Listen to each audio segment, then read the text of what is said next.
Well, folks, we're back. Sorry for the delay. All I am able to divulge is IRL matters Mm. popped up that needed my attention, and we will go no further with that. That is Mm-hmm. all I am permitted to say at this point. Yep. So, Got it. we are back from our Christmas break, and oh boy, did we ever need it. Sean Retro's here. On this season of Sunday Night Live, a Karen gets a boot to the head, a Karen yells at a T-Rex demanding to see the manager, and a Karen gets outsmarted by a goldfish before promptly being eaten by Rexy. And I I just... don't think that would be a good idea. Even dinosaurs get stomach aches. That is true. Oh. As a thought, I just need to correct a few things on there. Alright. Hang on. There we go. Let's just correct some of the... There we go. And we're getting very close to episode 200. We are indeed. We Yay. are indeed. Good lord.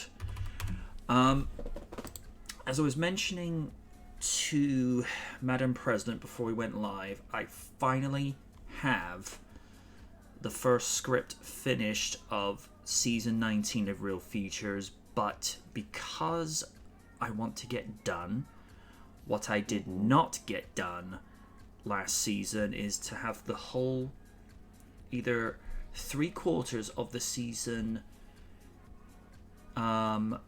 finished by the time by the time this season goes live, or at least be putting on the finishing touches by the time I get to late April, early May, because I've got something very specific in mind, which is why I need the production time for this. The only spoiler that you know already, May will see the retrospective of the Amazing Spider-Man duology, but that's the only one that you know of.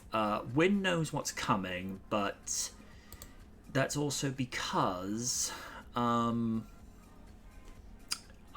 requiring her services again. Ooh. Now you got me curious. Well, I'm intrigued. when it comes to stuff that's hammy, Win is your go-to. Ah. And of course, speaking of Spidey, we're actually going to start this season off with something very pleasant, depending on how you view this. Let me see, just get the... And we actually have something that will please long-time Tobey Maguire fans. Maguire said finally, when asked to reprise Spider-Man and wants to do a 5th movie, his answer, why wouldn't I? Spider-Man No Way Home brought Tobey Maguire back to the web-slinging role for the first time in 15 years. Maguire always intended to return for a 4th after 2007's divisive Spider-Man 3, that's putting it politely. But creative differences between director Sam Raimi and Sony Pictures prevented him from doing so. No Way Home finally gave Maguire his 4th Spider-Man movie, and he says in the upcoming new book, Spider-Man No Way Home, the official movie special, that he's more than eager to return for a 5th time. When they called initially, I was like, finally! I got the call and was immediately open about coming to do this, not without nerves, you know. What will this look like and what will the experience be? But you get to show up with beautifully talented, creative people and play together. It's just like, yes, it's fun and exciting. Until he gets hounded by the press. Because he literally does turn into Bully Maguire whenever, you know, the paparazzi come after him. It's just like, I'm going to throw some dirt in your eye. Well, the press has that effect on a lot of people, let's be honest. You should Yeah, you're not wrong. You should have seen how Andrew Garfield reacted when photographers were crowding him in front of his car as he was trying to take Emma Stone home from work one time. Dude has no filter. Oh my goodness. And considering how reasonably tall and how jacked he was at the time, it's just like, guys, do you really want to see Bully Garfield? I don't think you do. Angry Garfield. That'd be like seeing Scary Terry in Hulk mode. Ugh. Only smash. Only Yeah. hit you with flaming hot Mountain Dew. Oh God, no. I love these films and I love all of the different series. If these guys called me and said, would you show up to hang out tonight and goof around, or would you show up to this movie or read a scene or do a Spider-Man thing, it would be a yes, because why would I want to do that? Sony has yet to announce any concrete plans for its next live-action Spider-Man movie. It will surely star Tom Holland, who has played the superhero in the Marvel Cinematic Universe in Spider-Man Homecoming in 2017. Whether or not the multiverse allows Maguire and Andrew Garfield to come back remains to be seen. Considering No Way Home grossed $1.9 billion at the box office, anything's possible. Translation: money talks and bullshit walks, so yes, it will happen. No Way Home, the official movie special, is a behind-the-scenes look on the making of the Marvel tentpole that includes brand new interviews with Maguire, Garfield, and more. Maguire said putting his old Spider-Man costume back on for No Way Home felt like going home again. The suit can definitely be a challenge at times when you've got to get into the full thing. He then added, but once you're comfortable, there is something fun about it. As an actor, it helps when you get in your costume, you begin to feel it more and embody it more. You start to feel pretty and home pretty swiftly. No Way Home, the official movie special, is now available for pre-order and release on February 28. I'm just going to turn the Future Funk down ever so slightly. There we go. I'm going to say this. Let's see. Really, Twitch? Chump is unacceptable? No, let's make it acceptable. There we go. There we go. I'm glad that he's actually kind of embracing the idea of being Spidey again. Is akin to what Andrew Garfield had been wanting to do, because him and the fans felt cheated that he never got to do his third Spider-Man movie after Amazing 2. And, we've all been very candid since 2014. The only good aspects of Amazing 2 was Garfield, Stone, and the suit. Because that suit is the most comic book accurate version of the costume ever. And, and it's a weird thing when you see all three of them in No Way Home, just to see like the three different generations. People have their own opinions about Maguire's suit, but to see it like for so long after 16 years by that point, it just felt 14, excuse me. It felt so rewarding to see that, and I would have preferred it if Maguire had been not uber jokey like Garfield, but it would have been nice if he could have just let more of his humorous side out a little bit. We kind of already got that in like Spider-Man 2, but that's as much as we got. Yes. Yes. I think we'll probably more than likely see Maguire again as Spidey, whether it's another live action Across the Spider-Verse, which, let's be honest, if the fans want it and they go into their millions and millions of the Spider-Man fans into the theaters to go see it, they'll give it. Or two simple words: Secret Wars. Yes. It's mainly pointing towards that way at the moment. It feels that way, yeah. Also, I'm just going to throw this out here, whether Sony chooses to do this or not, but lately they've been making a lot of good decisions.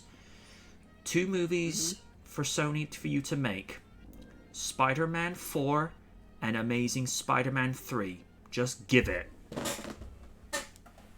Just make sure you never give us Feegbusters 2. Please no. And What else? What else? Something else. No that's- Morbius 2. No. What was that bit? No Morbius 2. Please, no. No. Yeah. It's not Morbin time. Oh no! No! No! No! No! No! No! No! No! No! No! No! No! And of course, this year, in December, Ghostbusters 4. Yes. They need to kind of get their act together because the release date is December 23. So it's like, you know, visual effects take a while to render. So guys, you need to step to it. Either that or they might postpone it. I hope not, because we don't want to wait another 30 years for another one. Funnily enough, I said the exact same thing about after Ghostbusters 3. It's like, don't, because it was amazing to see the remaining surviving cast come back as, you know, as a means of passing the proton pack to the next generation. And, you know, it would have been ideal if we could have had the third movie 25 to 30 years ago, but they say timing happens for a reason, and I would have more than preferred it if we could have still had Howard Ramis with us to be in the third movie, but it is what it is. We got, you know, the passing of the baton, and good Lord, Venkman, even after all this time, you still have to be such an ass, you know, trying to pass himself and Gozer off as the perfect power couple. Even Liz like, Peter, shut up. Like, ew. It's Venkman. What else were you expecting? Point taken. But yeah, all jokes aside, if Maguire's down for being the OG Peter or the Peter OG,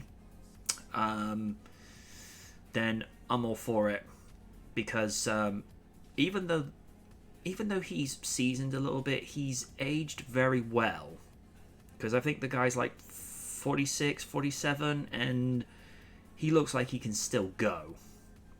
Yeah, that's pretty much what there is to that. Okay, that was weird. That was Oni. I want to be Spider-Man. Oh, good Lord, no. No, please, no. I mean, I've pulled off a pretty good You Spider-Man did. cosplay. You do. To be fair. Also did a whole pizza time thing during the May Comic Con. That was the one thing that I felt we were a little bit cheated by at the end of No Way Home. It would have been great if they kind of aped what happened at the end of the first Avengers movie, where it's just the three of them showing up at Tom Holland's apartment, and Peter OG just walks and goes, "Pizza time." That would have been perfect. They could have done that when they were preparing the stuff in the science lab. Yeah, that was the time to do it. That'd be like if, you know, you have, let's say, classic jazz Raiden with rockin' 80s Raiden and current Raiden, and we're like, boys, you know what time it is? Oh yeah, it's slandering time, my man. I could see him do that. You know, you have the, you know, classy, suited, sophisticated Raiden, and then the, yo guys, this is the 80s, we gonna have fun, and modern Raiden's like, okay guys, let's go do.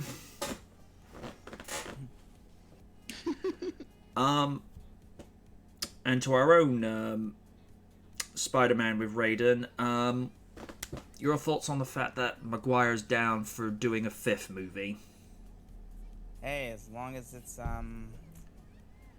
if anything, I would just like to see a live-action Spider-Verse type thing when it comes to that. Yes. I feel like No Way Home definitely capitalized on it, while Sony has perfected it. So I just want to I don't know. And you already know how I feel about, like, when it comes to structure, when it comes to these movies. just make it make sense. That's all it is to it. You know what I mean? So I just love to see just, you know, Yeah. structure. 'Cause I feel like a lot of the years, people are getting tired of the superhero formulas. You got to do something new. Like look at the boys. Look at Invincible. You got to do something different. And I like Tobey Exactly. Maguire, You got to mix so- it up a bit. Yeah, exactly.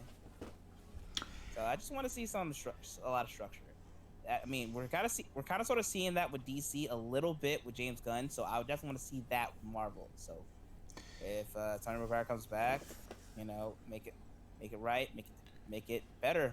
Like No Way Home, man. Like I don't know what it is. Like they made the villains, they gave them their own redemption story.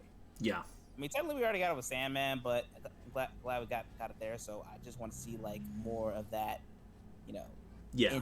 in the films. Because so far, I'm not really feeling what MCU has now, but you know, things can change. So I'll be down with it. I just want to see more structure. Simple as that.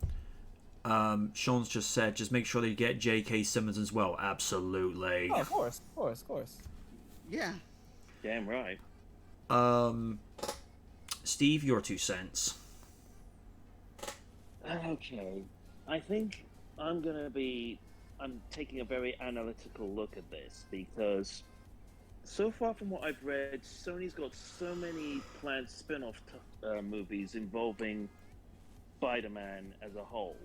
We've had Venom, the Spider-Verse, which will soon to be 2 movies, with Across the Spider-Verse coming out towards summer.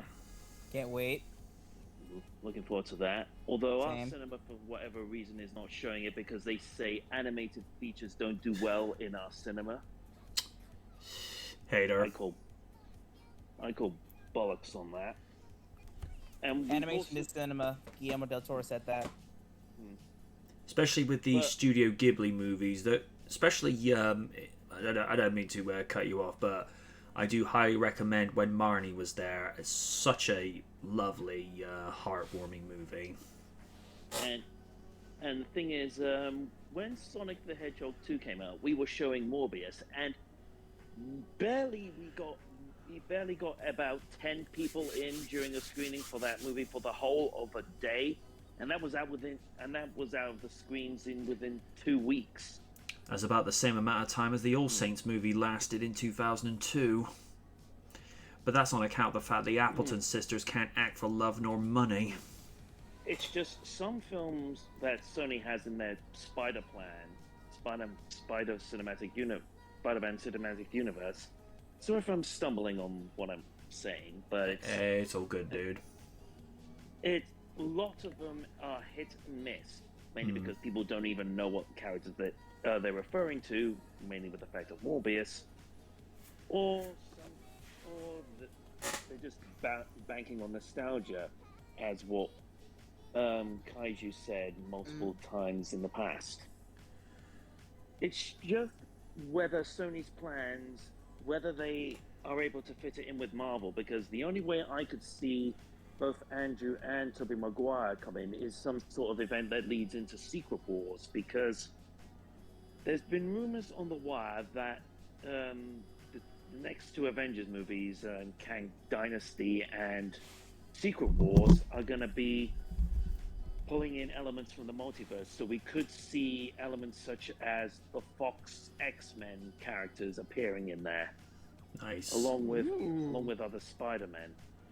I've also been hearing, because of how bad Phase 4 has been for the MCU, I don't know this for definite, and until I hear something concrete, I'm going to treat it as speculation.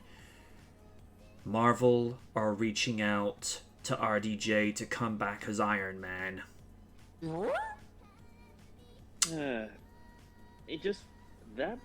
It feels as though the superhero craze is just winding down for a brief period. Phase 4 Phase 4 in terms of Marvel original projects has not been doing very well. I've had several issues when it's come to some of the films that have been shown, and it just left me feeling sour. I don't know why, but each of them have. Chief among them being Strange in the Multiverse of Madness, Oh, but don't. I've gone about that long and many times in a rant. Yes. But in terms of seeing Tobey Maguire return, the story needs to work well. Yes. That's all I will say. Mm-hmm. And just as long as they don't mess it up too much with too much studio interference, Good luck that's with what that. has done them wrong in the past. Yeah. I'm just looking at some of the comments Dan's making. I want to see Holland's Spider-Man team with Cox's Daredevil and Ozar Isaac's Moon Knight in the next movie, and then he's going saying Morbius 2, Electric Morbaloo, Morbius 3, The Morbing, Morbius 4, The Quest for Morbid, Morbius 5.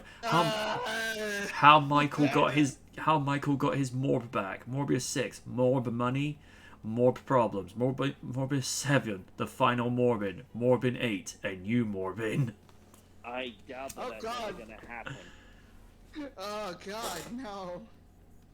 Or like Morbius 9, Morbin over Feig. Raiders like, shh, no. Oh dear God. Let me stop you right there. Or it'd be There's like, a sound clip when you need it. or Morb 10, The Raiden's Reckoning. Oh, Oh God, no. I like that. Fly me! I like that. Hey, fly me! Oh God, I wish I had that sound clip available. Or Morbius 11, even Oni gets annoyed. Seriously, why is this a thing? What is this crap? Yeah. I mean, to be fair, I'll give I'm blanking on names at the moment. The one who played Morbius, Jared Leto? Jared Leto. I'll give him this. He went into it and actually tried, from what I heard. And for a guy who's 50, you'd swear he was at least 20 years younger. Yeah. That's the thing with him. A lot of the times he's dedicated, but sometimes he's too dedicated. Yeah, a bit like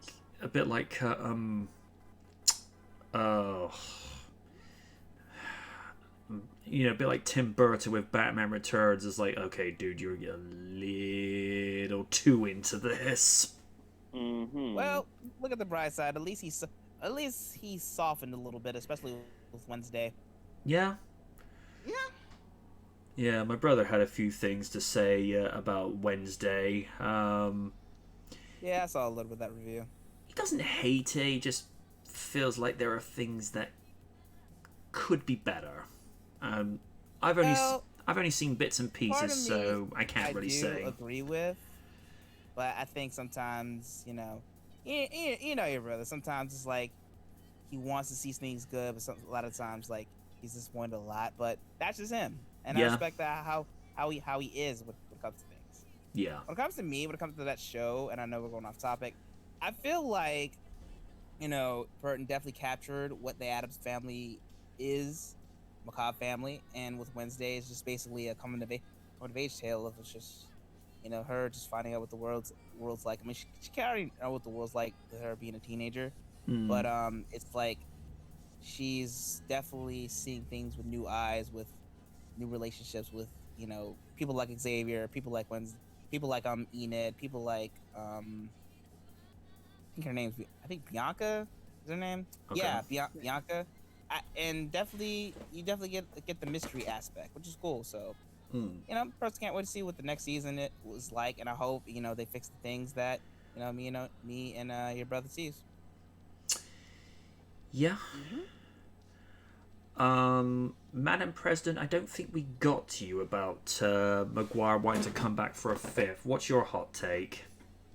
I would be okay with that, and the fact that if I don't know if this is a rumor or if not, it's like if he does show up in Secret Wars, I would like to see that again. Have it be that, because again, in No Way Home, basically the Tom Holland Peter Parker's basically been erased from existence. Well, to a degree. So it's like having think that this guy is Peter Parker would actually kind of work to keep the Doctor Strange's spell going for or whatever. So it's if they say like it's a different dude, oh that's Spider-Man. We'll try to find that guy later, and they don't realize that Peter Parker's a different dude. So if that were the case, I would like to see that. And as far as the MCU goes, Phase 4 has been a little hit and miss. There's some good shit in there, but there's also some train wreck TV. I'm sorry. I wanted to like She-Hulk. It's like it's fine, but it's not as bad as people make it out to be. Moon Knight was excellent, and I still need to watch that. Yeah, it's really good. I like Ms. Marvel. I'm probably one of the few people that did. I liked the Falcon and Winter Soldier, and I loved WandaVision, even though what they did to her in Multiverse of Madness is a little shaky. I get why they did it, but it's like it feels like they went a little too far there. But that's neither here nor there. Justice for Xavier. That's all it is. Justice for Xavier. Yes. Damn right. Mm-hmm. But all in all, it's like again, the MCU's been hit and miss for me. Well, at least Phase 4. It's just I feel like after Endgame, I feel like they kind of like they should have stopped there, but they got to keep that money train going. Like I said, Phase 4 has been hit and miss, and hopefully they start a little better with Phase 5. We might be getting that with Quantumania, but I'm still not sure. I'd still have to see what else they got down the pipeline, especially with Secret Invasion coming. I want to know what the hell they're doing with that. So, all in all, I'd be excited. I'd be down for Spider-Man 4. I wouldn't be against it, or at least have Tobey Maguire do something with his Peter Parker. So, I think it happens. So, I'll give it that. It's like for me, it's wait and see. Yeah, I have. Off topic, did you check out Werewolf by Night? I haven't seen it personally, but I've heard very, very good things about it. Oh my god, it is amazing. I swear, they should do more of that. Like, do more of the horror genre, especially. Also, like, bring in the Howling Commandos, like the Living Mummy, you know, all those people. I don't know, like, I don't know, like Marvel and horror. It's like, wow, all right. So how did they do that? Also, Swamp Thing. Also, the way they did Swamp Thing was really cool. That was Man Thing. Swamp Thing is DC. Yeah.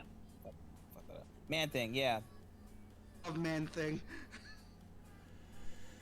I was gonna say, I did notice one thing when they did Werewolf by Night, when you sort of see the Illuminati taking their masks off. Was one of those supposed to be Blade, or am I confusing him with someone else?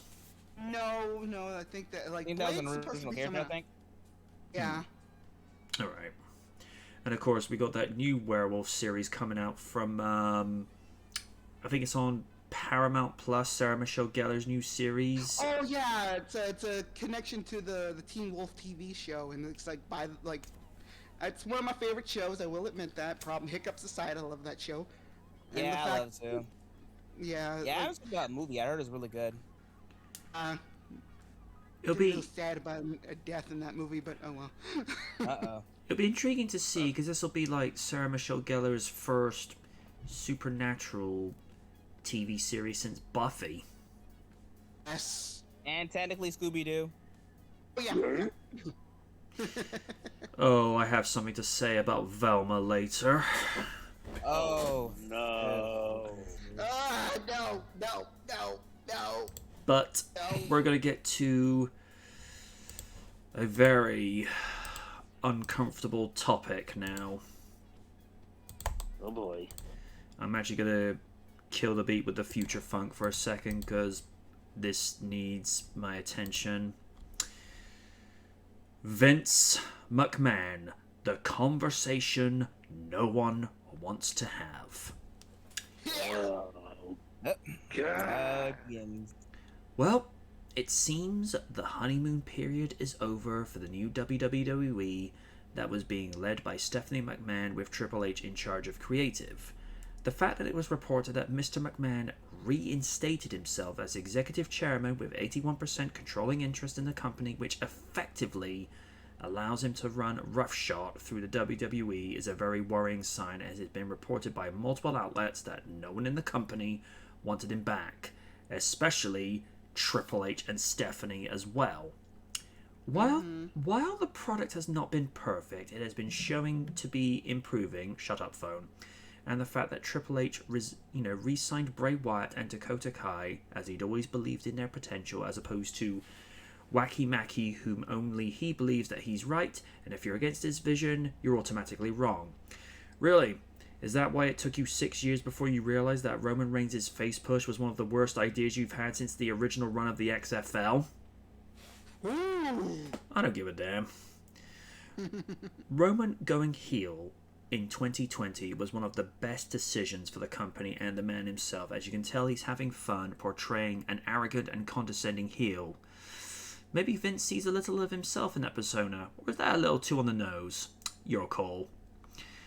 And with the company being reportedly up for sale with the likely contenders from NBC Universal, which would make logical sense since Raw is broadcast on USA Network and most of their content is on Peacock, while SmackDown is on Fox Sports. Disney also being a contender, which I have huge concerns considering the less than stellar job they've had since acquiring Lucasfilms and 20th Century Fox. Don't get me started on that. It's weird how Marvel Studios is the only one that was making the money. Well, at least until Phase 4. And with word on the wire that Marvel are evidently in talks to bring RDJ back as a variant for Iron Man for both Avengers 5 and 6. Well, considering that it was Stark that opened the doors for time travel, it would make sense just for the Avengers to look through time and space to find a variant of him.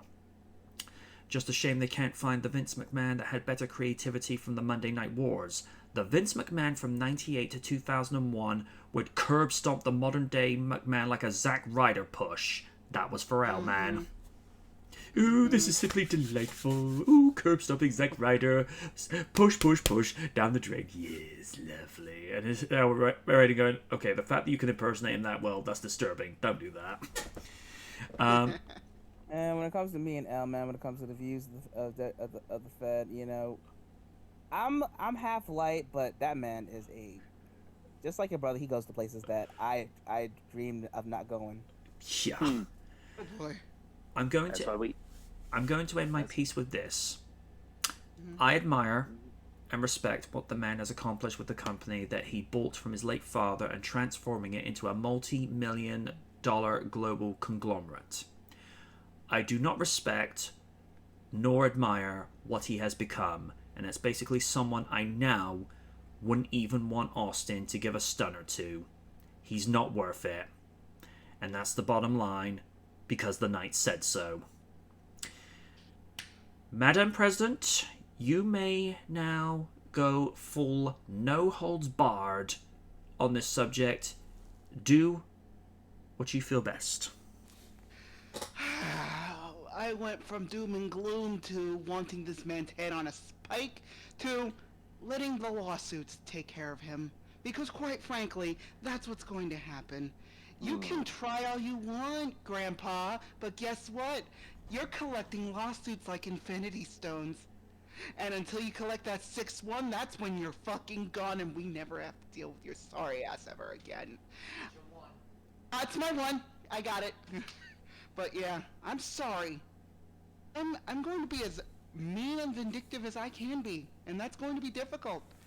You haven't had a good idea since the Monday Night Wars, and that was at least several chair shots ago. I'm sorry, but you don't deserve my freak to live rent-free in my head anymore.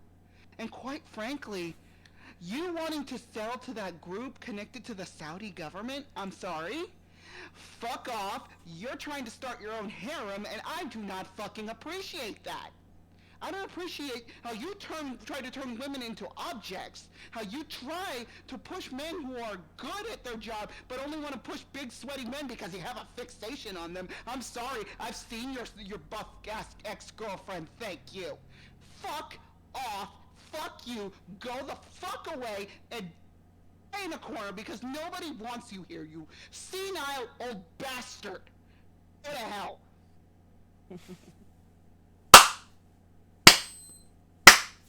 Sorry, been holding that in since Christmas. Hey, you need to get it out. Hmm. There was the chance. And there we go, and now I feel much fucking better. Damn. Ah. Raiden, go nuts.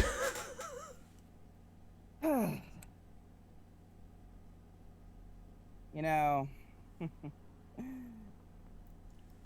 I'm a petty individual. I can't hold you. Mm-hmm. I like to prey on people's downfall, not in life, but the way they do things.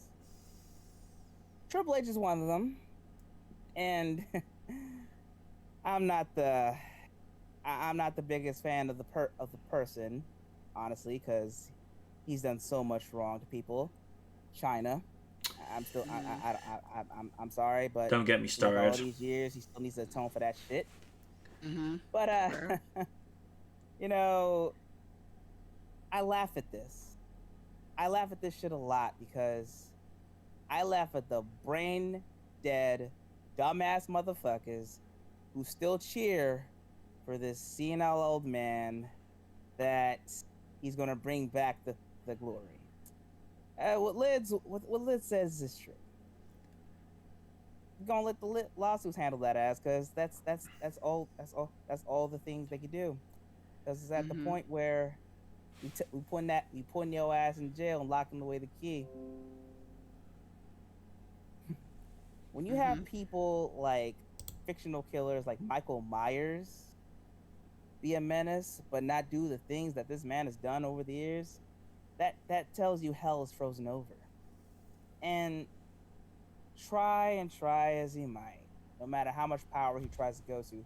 And I don't have the biggest love for Steph, but taking her out of the game, that's low even for him. But look who had that idea with the I Quit match. Look who almost had the idea of being the father of her Don't, child. don't go there.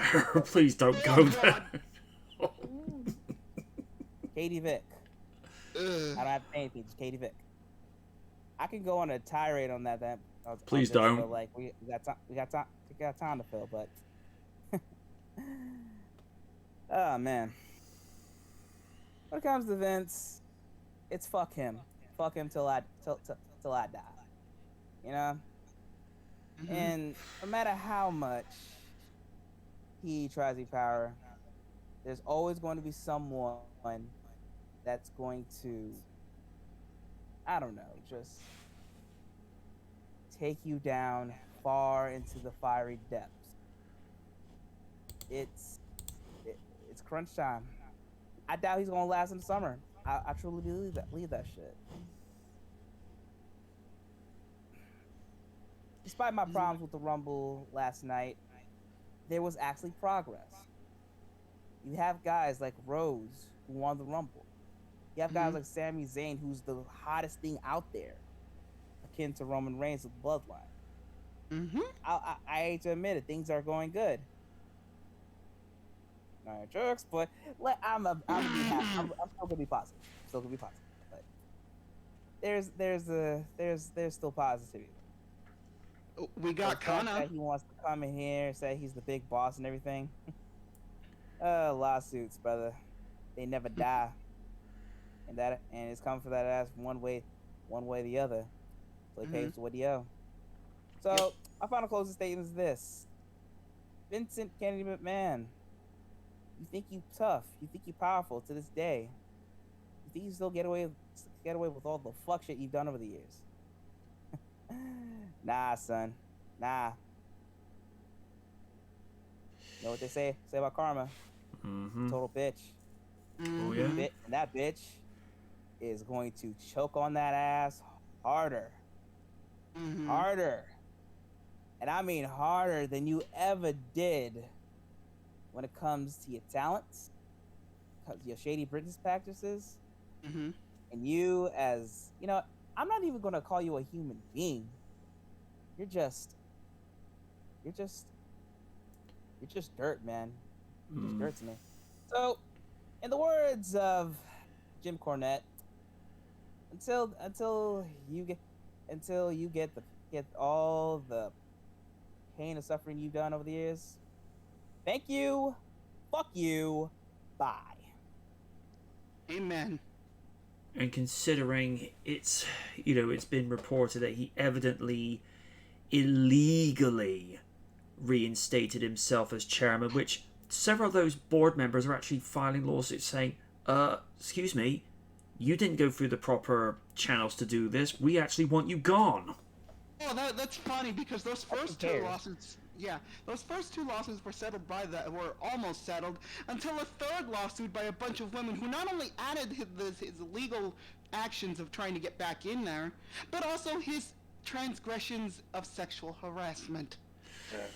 So, in other words, you ain't out of the woods, Vinnie Mac. I'm sorry, Exactly. you ain't out of the Like- fucking wood. Mm-mm. Okay. I know everybody knows that I'm not a fan of wrestling, but I want to get my 2 cents out on this. Dude, bullshit. go ahead. Go ahead, Steve. Everyone I know who's a fan of wrestling has seen the decline with Vince in charge. And he, just when things were apparently going right, and new ideas and new face in charge and whatnot, Vince has to be the complete man baby that he decides to put himself back in charge. No, Nice. fuck off. That's the thing about Vince, homie. Like, Mm-hmm. he can't stand anyone having power over than him. Mhm. Also, this is a little excerpt from a podcast by the name of The Flagship. Okay. You gotta understand, this is a very tortured man.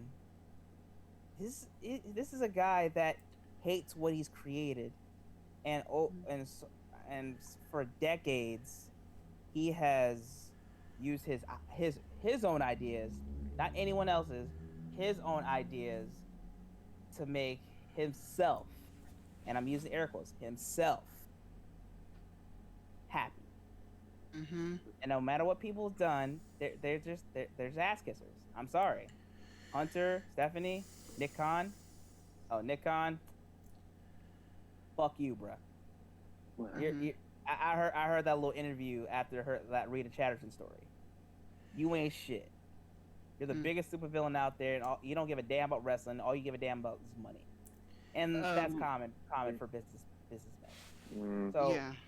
the way I see it, no matter what that man is doing, this is going to haunt him for the rest of his life.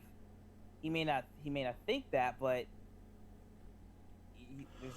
there's people that want him out of here. Yep. Mm-hmm. And he can say all the stupid shit in the world, like, oh, I got bad advice about retiring. No, that was good advice. You're in your 60s, my dude, or 70s. I don't care. I think he's almost in his 80s. He's meant. How long are you gonna keep doing this? Oh yeah, of Mentally, course I you think he's die, old. but like, no Mhm. matter what you do, it's at the point where the new regime is going to kick you out. Oh yeah. What Liz says true. No matter how you think this is going to be, them lawsuits are on that ass until they're proven guilty. It's And my friend, you the most guiltiest motherfucker around. So it's like, you're fucked, my guy. It's Yeah. gonna You end. can, in you can either say that one you of can two talk ways. whatever. You can't talk about. Oh, let my lawyer. Mhm. Nah. You're already screwed from the jump. So have fun with power, brother. That shit All ain't right, gonna Steve. last. Go ahead and speak up, man. Steve. Vince, it's only gonna end in one of two ways for you. Either Mhm. when you're behind bars or buried 6 feet under the ground, Your style, no- bitch. and no one will ever weep a tear. I mean, I have And to that's quit. the truth. I mean, I have to question, why is Linda still with him? No, they're not together Oh, anymore. they've been They're separated for years. Really? Interesting. Okay, and I will say one more thing. Vince is a carny. Let's remember that. And a Oh carny. yes, Carney. Mhm. And unfortunately, the Carney business wrestling still won't die, but you know, it won't last for long. Just like his presence, well, doesn't appear to want to die anytime soon. Mm-hmm. I mean, Steph says, she resigned from her position to take time out, be with her family. Is like, nah. She wanted to get away. No. Fun fact, actually, that's not why she resigned. She was about to be demoted. And You know she was what? like, That makes sense. she was about to be fucking demoted, and she's all like, I've got some time coming up. It's like, might as well. And then she just up and resigned. So it's like, I don't freaking blame her, though. I mean, if she had legitimately been doing poorly, then it's like, well, okay. He wasn't doing poorly. That's the problem. It's just her dad's trying to get back at her, Paul, and every single person that wanted him out of that fucking building. Why do you think he's firing a lot of the people in the damn office? Either they're getting fired or they're leaving. Because they know that this man's gonna put back all his carny friends back into the building and let him do whatever the fuck he wants. But here's the problem, Vince. You're being watched by the SEC and JP Morgan.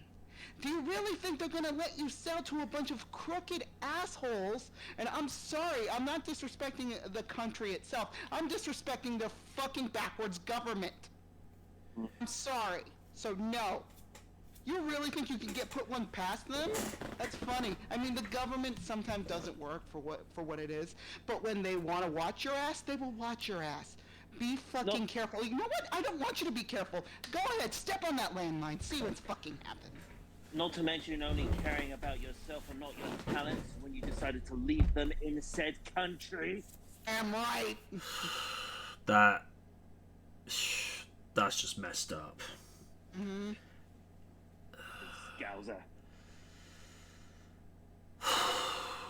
Sorry, I'm getting a bit angry with this. And I don't even like wrestling. And that's what Vince does to you. Literally and figuratively. I think I remember seeing this in one comment section. Someone said poignantly, Vince, in an ideal world, you would be working for Ted Turner now. Actually, in another reality, he'd be in jail, and Triple H will already be in charge. It's a fair point. Get rid of all the yes men, and there you go. Yep. And we're not talking about the Daniel Bryan fans either. Mm-hmm. I think we'll move on to something not so hot topic in a negative context. Yes, please. I will get to Raiden's article in just a bit, but this next one, this may surprise people with this. The actors who were almost cast as Edward Cullen. Oh no! Well, this should be interesting. Here we go. Though it began as an independent production, the Twilight Saga ended up taking the world by storm and changing the movie culture as we knew it, becoming one of the most popular, highest grossing, and culturally relevant teen movie franchises either. It also gave us a reason to hate Kristen Stewart. It also served as a starting point for both Robert Pattinson and Kristen Stewart's career. Robert Pattinson, Batman, you good. Although their performances in Twilight often get mocked and ridiculed, rightly so, they went on to become two of the most successful and highest paid actors that we know and love today. Well, one more so than the other. Yeah. As with many movies and franchise, actors from all over auditioned for the role of Edward, including many names and faces you recognize today. While it may be hard to imagine anyone but Pattinson in that role, the reality is that we were almost given a completely different Edward. Indeed, here are actors who almost cast as the beloved vampire in the Twilight Saga. Dave Franco. No. Following his breakthrough role that kickstarted his career in 21 Jump Street, Dave Franco went on to star in the commercially successful movies as the Now You See Me franchise and Nerve. Just get rid of that commercial a second, thank you. Prior to that, however, Franco actually tested for the role of Edward Cullen back in 2008. Even though Twilight was in 2007, I think. Oh wait. Oh, well, okay, never mind. Oh. In a 2012 interview with MTV, the actor opened up at his Twilight audition. I don't know how close I was. I read for Catherine Hardwicke, but who knows? I mean, maybe there were still hundreds of kids left reading for Catherine Hardwicke. The actor admitted that he didn't really think he had a shot at getting the role. Jamie Campbell Bower. Oh, I know who that is. He plays Vecna in Stranger Things. Yes. Oh. Although Stranger Things and Mortal Instruments actor Jamie Campbell Bower still landed a role in the Twilight family as Caius of the Volturi family, the producers were never really interested in him becoming Edward. They were like, the dedication Jamie brings to his roles we would be interested in seeing him in. And all this and all that, he revealed on the Happy Sad Confused podcast. What stood in the way was his commitment to Tim Burton's Sweeney Todd, The Demon of Barberfleet Street, which eventually started Bower's career. The actor seems to be happy it didn't work out because he got to avoid the spotlight Patterson was put under. Dustin Milligan. Even Canadian and actor Dustin Milligan, mostly known for his roles in the teen drama television series 90210 and the comedy series Schitt's Creek, auditioned for the role of the shiny vampire. I did my best Edward Cullen, but unfortunately I didn't have a British accent, so I didn't get the job. Michael Welsh. Yet another actor who first auditioned for Edward but ended up getting another role in the franchise is none other than Michael Welsh. Twilight fans now know him as the geek and socially awkward human Mike Newton, who instantly grows a crush on the newcomer Bella. When MTV asked the actor how he ended up landing the role, he admitted, "Actually, I really originally auditioned for the role of Edward, and as much as I appreciate my representatives thinking that I could pull off the hauntingly beautiful, the most gorgeous creature you will ever see on the planet, it's not quite me." He went on to audition for nearly every male role in Twilight. It really would be nice if Windows didn't keep giving me update notes like that. He went on to audition for nearly every male role in Twilight before finally being cast as Mike. Well, at least it eventually worked out. Henry Cavill. Excuse me? What? Yep.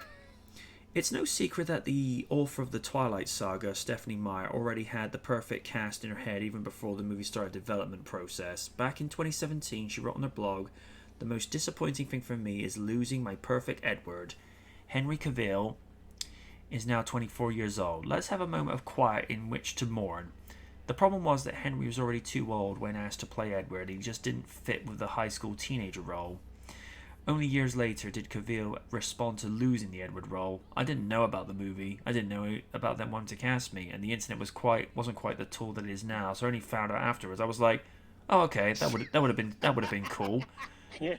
Oh Would have been my God. interesting to see him as a vampire. I can't hold you. He does have the slightly mysterious look to him, especially with the eyes. That's Mountain Dew Pitch Black drink that you wanted. I didn't want this! Oh, Do you Arnie, mind? please don't remind me of that. Don't remind me of that shit, bruh. And special guest appearance from Oni Rakaku, ladies and gentlemen. Barely I'm getting paid to drink this. Okay. Hey, if WWE can do it, so can I. Lord Jesus. Yeah, but Liquid Death sponsor me. Yeah, but Liz, this is not flaming hot Mountain Dew. Oh God. MJ, to recap, that pitch black mask was like a rave gone wrong. It was. I was like, wait a minute. Where's Naomi? Why isn't she out here? Facts. Up next, Ben Barnes. Mostly known for his role as Prince Caspian in Narnia and the Darkling in the Netflix series Shadow and Bone, Ben Barnes was one of the final 4 candidates competing for Edward. He participated in a few auditions as one of the first actors they approached about the offer. Barnes later revealed the reason why he eventually wasn't chosen. There were 2 things. First off, they didn't want to mix Narnia and Twilight. That would have been interesting. I think it's dangerous to mix characters from franchises while you're doing one. And secondly, I'd still be shooting at age 30, playing 17, and nobody wants to see that. Some people pull it off better than others. Yeah. Yeah, it's true. It would have definitely been interesting to see what Barnes could bring to the role. Shyla Fernandez. Who? It's just spelled SHILOH. Fernandez. Okay. What's really important for a franchise to become successful is the two main protagonists having incredible chemistry. This wasn't the case for Shiloh Fernandez and Kristen Stewart.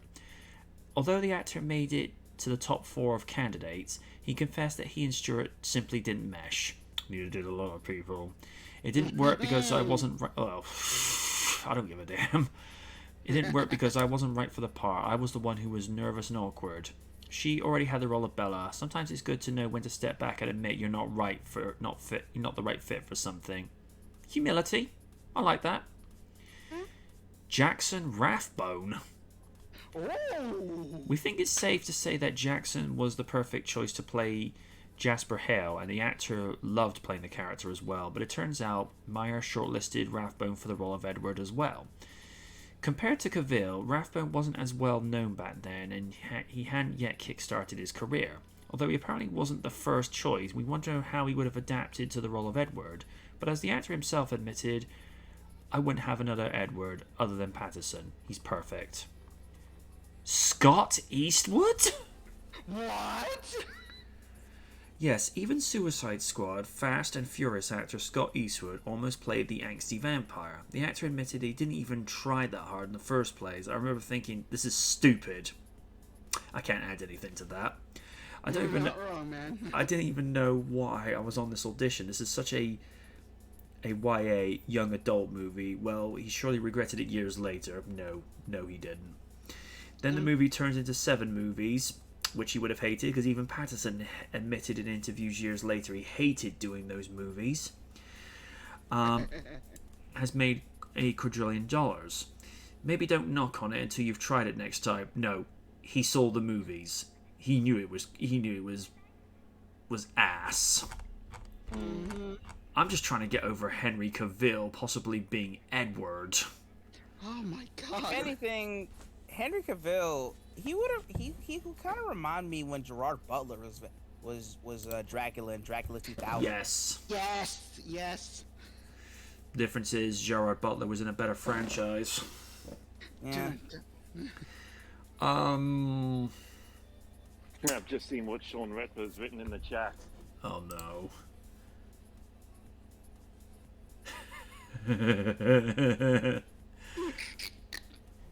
Oh jeez. There are no vampires. Do you agree with me, Mr. Belmont? Oh yes. Let me just borrow Mr. Pointy from Kendra. or borrow the vampire killer from Castlevania. Yes. The only Speaking of vampire. Castlevania, I can't wait to see what the series is gonna be like. Especially with Richter.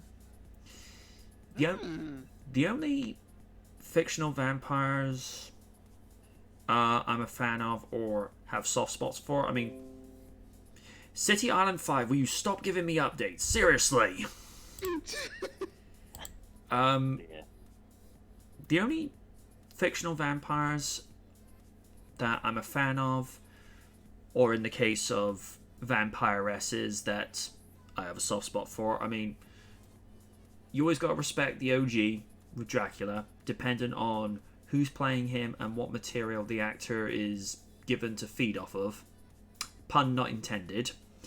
Angel, because I have my opinions about some of the things David Boreanaz says at one time or another, but as Angel knocks it out of the park. Spike, because everybody loves a lovable asshole. Yeah. And when it comes to the vampiresses, Mocha Akashiya, Nazuna Nanakusa, both of them are sweethearts, but for very different reasons. I got time for them. Bella, Cullen, fuck right off. No, yeah. If you want a better vampire anime aside from those two that you mentioned, you gotta give it to Miss Cirrus Victoria from Hellsing. Yes. I'll keep that in mind. Yeah, I like both her rendition and her abridged version. I think they gave her more depth in the abridged version. I do like that. No disrespect to anybody, just the truth. Oh yeah. Yeah. Mad respect to now Miss Jessie Nowak who gave the voice. Yeah. In a weird way, it's probably a good thing that the actors listed in the article didn't get the role of Edward, because, not being funny, I mean, alright, for Patterson, it got his foot on the ladder. He hated doing those movies, but he's already, doing well as another vampire type figure, being the Batman. And as for Henry Cavill, I'm sorry, after playing Superman, nah, you can't envision him playing a vampire. I mean, that'd be like... that would be like Vince McMahon starring in a movie where he plays a vicar. No. Do you see how the two don't correlate? No. No, That'd be like... let's think of something.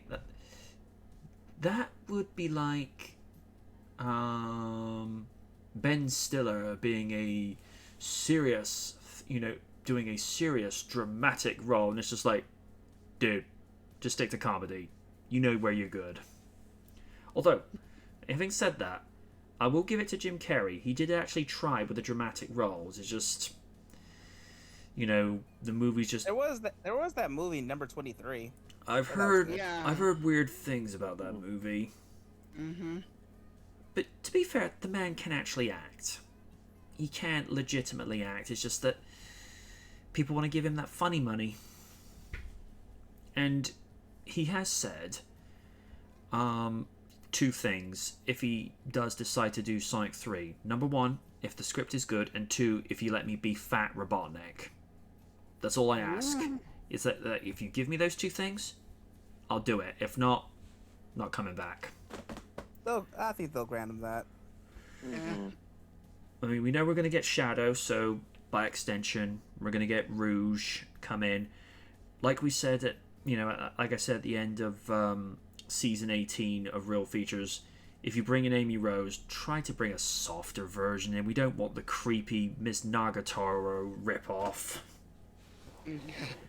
And for Roge, I think I mentioned this before.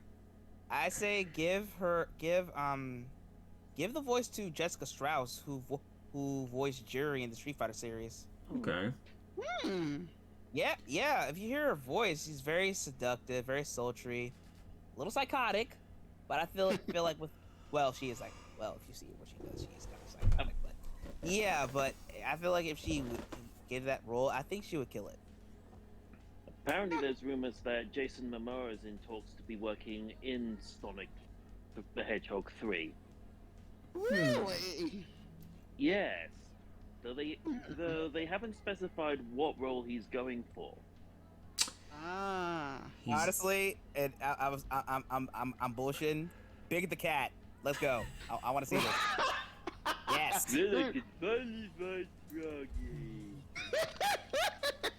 Seriously, just have him be in the background, just finding Froggy, and then like at the tail end, I think he inadvertently helps out, and then he finds Froggy.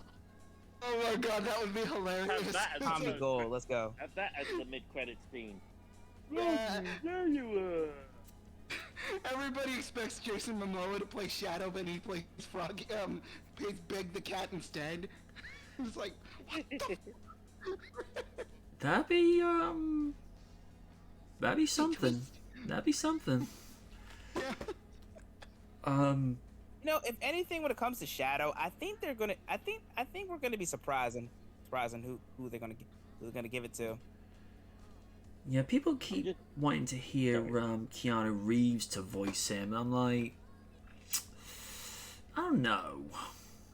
It's not to say he couldn't, but you need somebody who has, that edge to him. And with Keanu, he can have an edge, but his is more very smooth, very undertone, doesn't really tend to raise the voice too much. And you hear with Richard Humphries and especially Jason Griffith, they know how to go to that edge.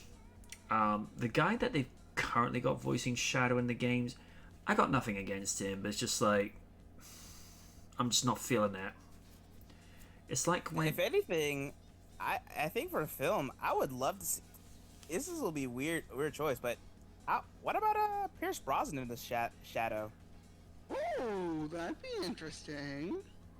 I think the thing is about him is like when you look at Pierce's portrayal as James Bond, you see a guy that's like, trying to get away from like all the crazy shit that happened over the years and just distract himself with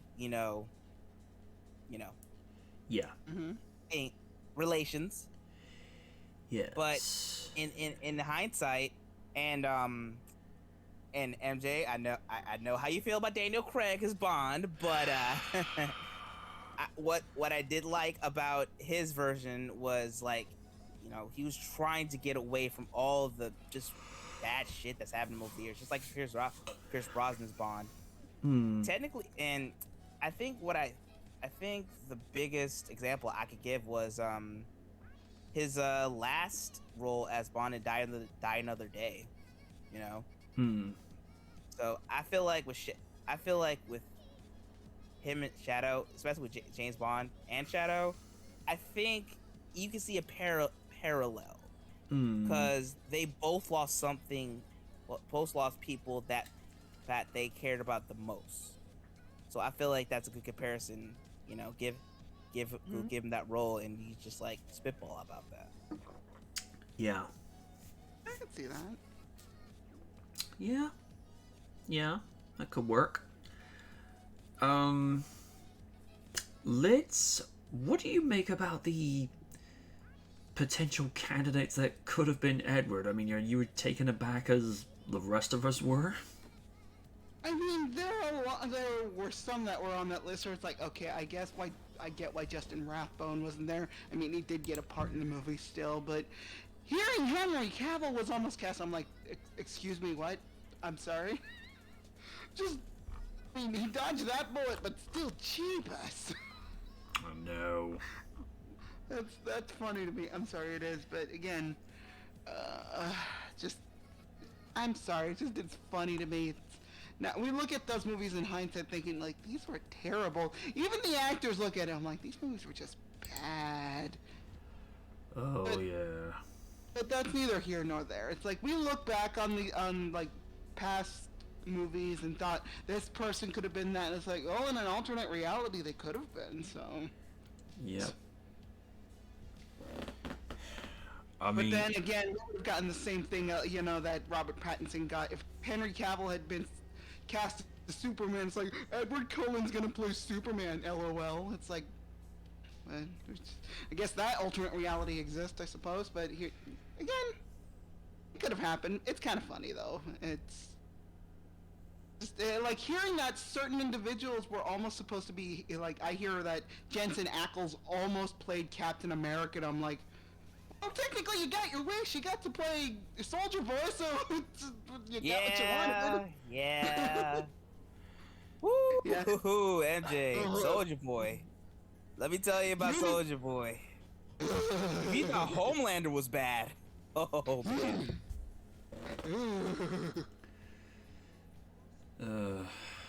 The only I need to watch The Boys.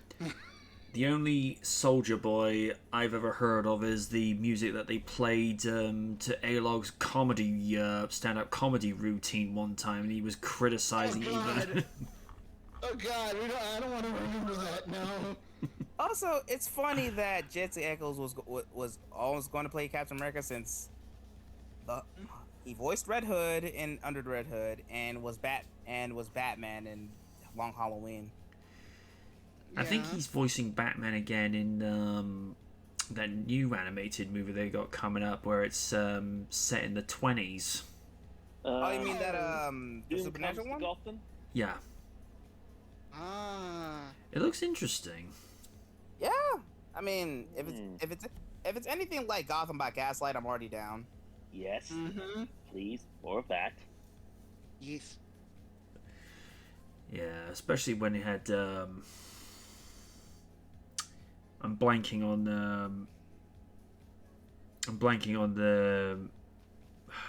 the guy who voiced Bats for Gotham by Gaslight. Bruce Greenwood. Thank you. And who doesn't love Anthony Head as Alfred? That was Yes. amazing casting. That's just like chef's kiss. Perfect.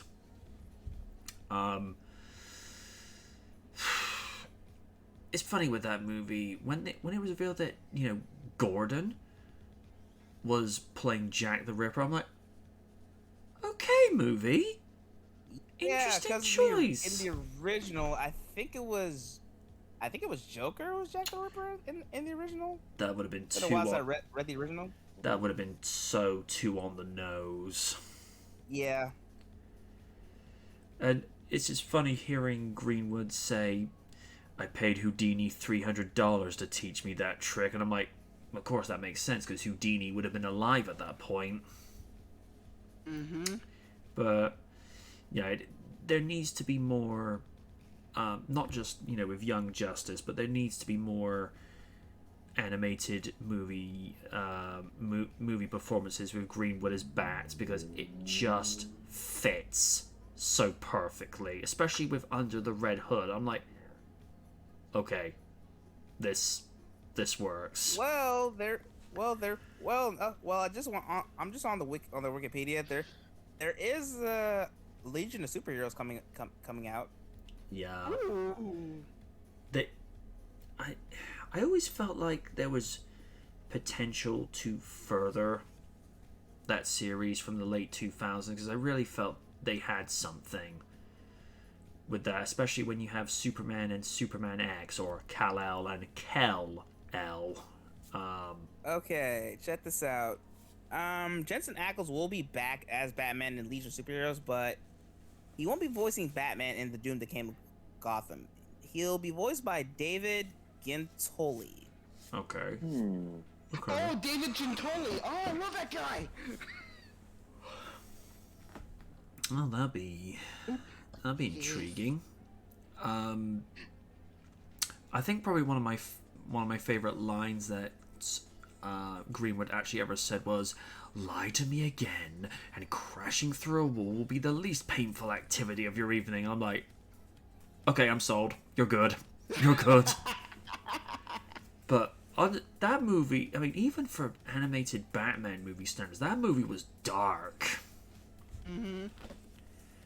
Especially, like, when you hear Ackles saying as Red Hood's, like, delivering in a sports hold, it's like, those are the heads of your lieutenants. You want to see what that took me a few hours. You want to see what I can get done in one evening? I'm like, okay, dude, is it me or are you getting a little too much enjoyment from this? Because I mean, to be fair, that's what Red Hood is about. Just he's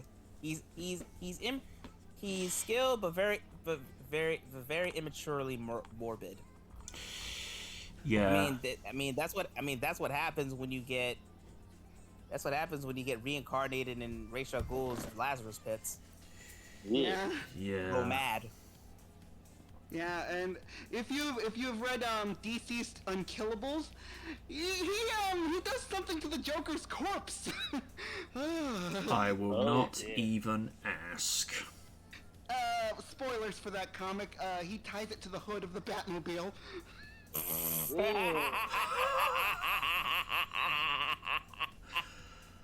Of course he would do that shit. Well, you could say he was driving insanely. Ah! I'm sorry. I couldn't help myself. It's okay, it works.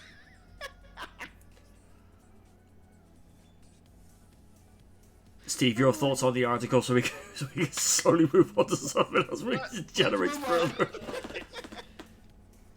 Very interesting to see the choices that we could have had. Yeah. I mean, Henry Cavill, that would be a very polarizing choice. Very. And would that mean he might not have been Superman? Who knows? Yeah. Well, here's the thing. Cavill did actually audition for the role of Supes in Superman Returns, but Brandon Routh got the nod. It'd just be nice if Cavill could be allowed to come back again, but oh well. Yeah.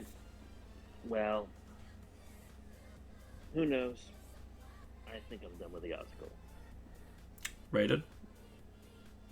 Yeah, it's great. It's insane. Like, it would have been interesting choices, but for what it's worth, I think what the cast has, aside minus Bella Thorne, I think, just hits on the stride.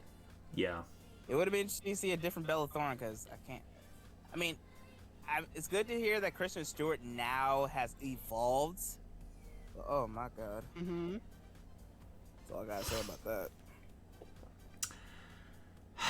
This is where, for once, I'm going to try and play things down the middle. Kristen, as a person, I'm not going to lie, she's nice on the eyes. I will grant the lady that, but whenever I see her act, there's no life to what she's doing. When you see someone like Emma Stone, Chloe Moretz, or Tandy Newton, or even Nakia from Power Rangers Zeo, there is life, there is energy teeming in those performances. With Kristen, it's like, Edward, don't go. I love you. We will go do things together after 10 in the evening. And Elizabeth like, oh God, when you put me to sleep when something that's supposed to be romantic, it's like, you done goofed. And then for some reason she starts screaming and that wakes you up like, what the fuck? Ah. I'm awake, I wasn't asleep. Bella's screaming. Oh, wait. Is Bella suddenly going to go from vampire to Super Saiyan vampire? Oh, no. She, I'm just gonna, all I know is the gist of it, when Edward leaves in the second movie, she gets all sad and starts crying and screaming in her sleep. I'm like, the fuck, lady? Jesus Christ. I love the way that Double Toasted, when they were Spill.com, mocked that, where she sees Edward wherever she's going, and he's like, she's in the supermarket, and he's like, get the 2-ply. Oh God. Yeah, but that second movie, pardon my language, but that movie was ass. That movie literally was I'll say nasty. this: the first movie, I'll admit, was decent. Yeah. I mean, I feel like 2, it just went balls to the wall crazy. Third movie, Not in a good way. It was okay. It was fit for purpose. When I heard there was a fourth movie, I'm like, fuck this, I'm out. It's like I stayed for 3, 4, no, I'm out. Because there was a fifth one as well, wasn't there? I think it was a fifth one. The fifth part was split into 2 parts because it was one book. I'm like, you're not Harry Potter. You have no excuse to do this. Oh, I'm glad I tapped out at 3. It's just like, no, that's it. Doing it only. Hands up in the air, I'm walking out. Fuck y'all, I'm out. Madam President, am I going to be punished? No, honey, I'm not going to make you watch Twilight. That's good. I'm going to make you watch Dracula Dead and Loving It. I will accept this. I mean, it's not the funniest horror-y parody, but it's amusing. It's better than nothing. Raiden, did you say your piece on it? Yes, I did. Okay. Steve, you said yours, didn't you? Yes, I did. Okay.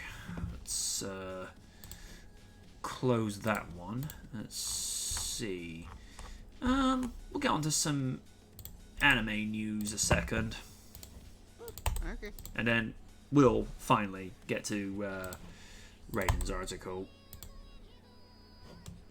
let's see. And this is actually a very popular anime from what I hear, because I know that Nuclear Shark praises this thing to the heavens and back. Ah. Kaguya-sama Love is War, The First Kiss That Never Ends arrives in theaters on Valentine's Day. Aniplex of America and Crunchyroll have teamed up to bring the feature-length anime film Kaguya-sama Love is War, The First Kiss That Never Ends to North American theaters this Valentine's Day for a special 2-day theatrical event. Love is War, The First Kiss That Never Ends is the first feature film from Crunchyroll's Kageyama-sama. Based on the hit comics by Akasaka,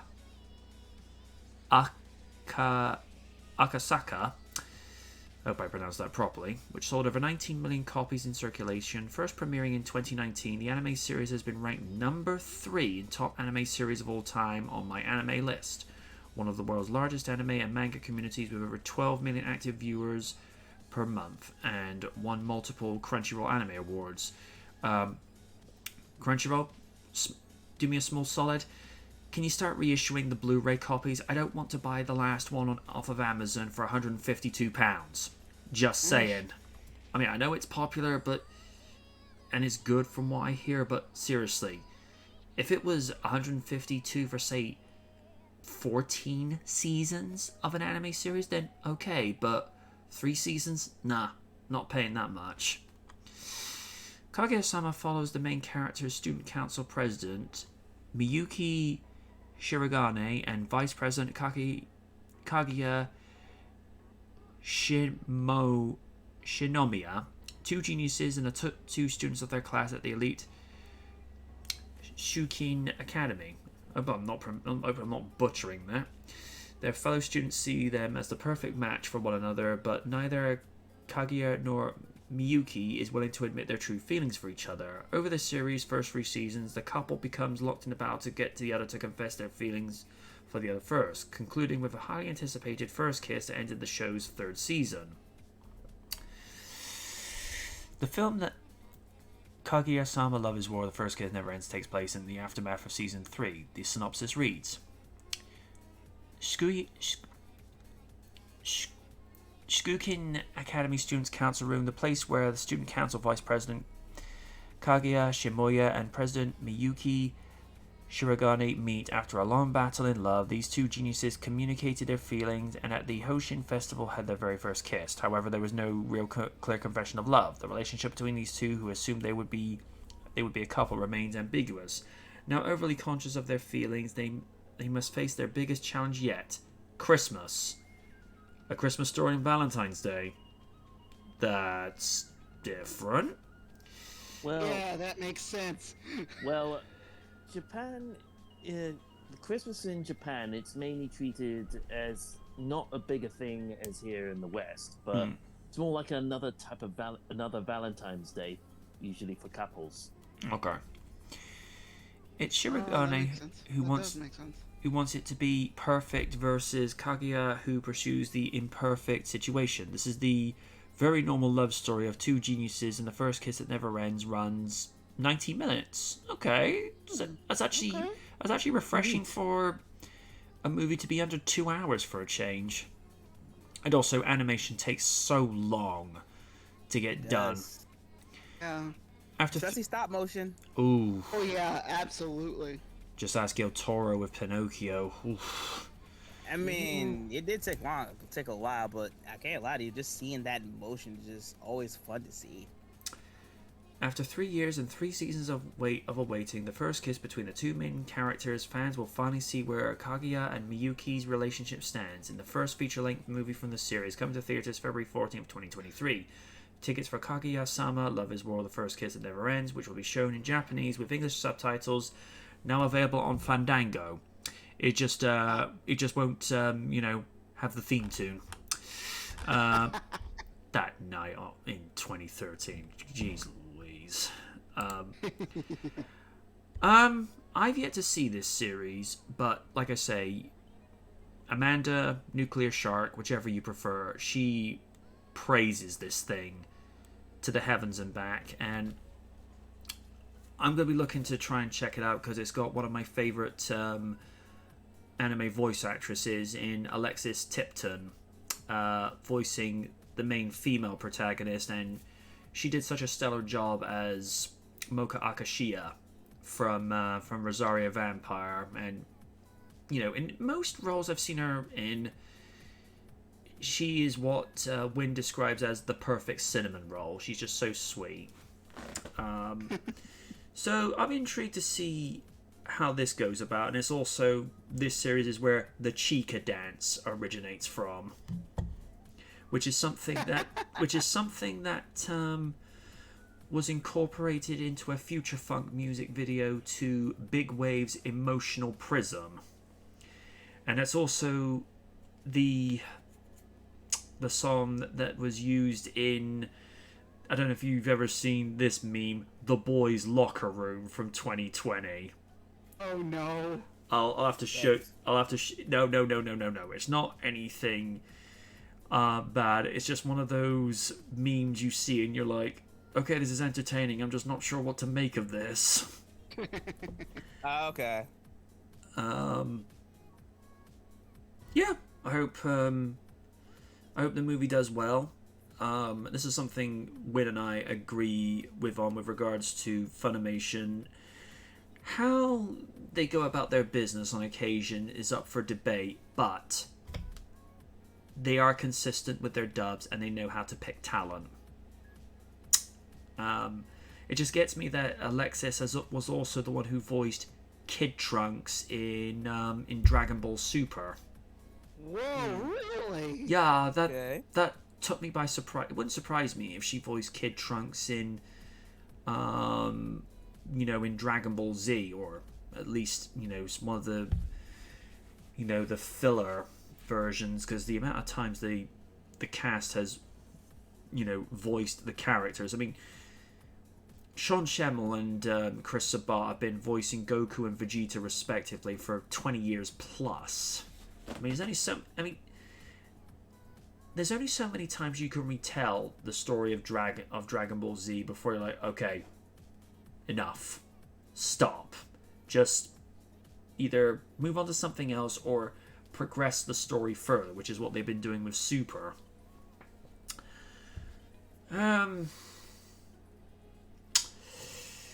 Lids, are you a fan of Love is War?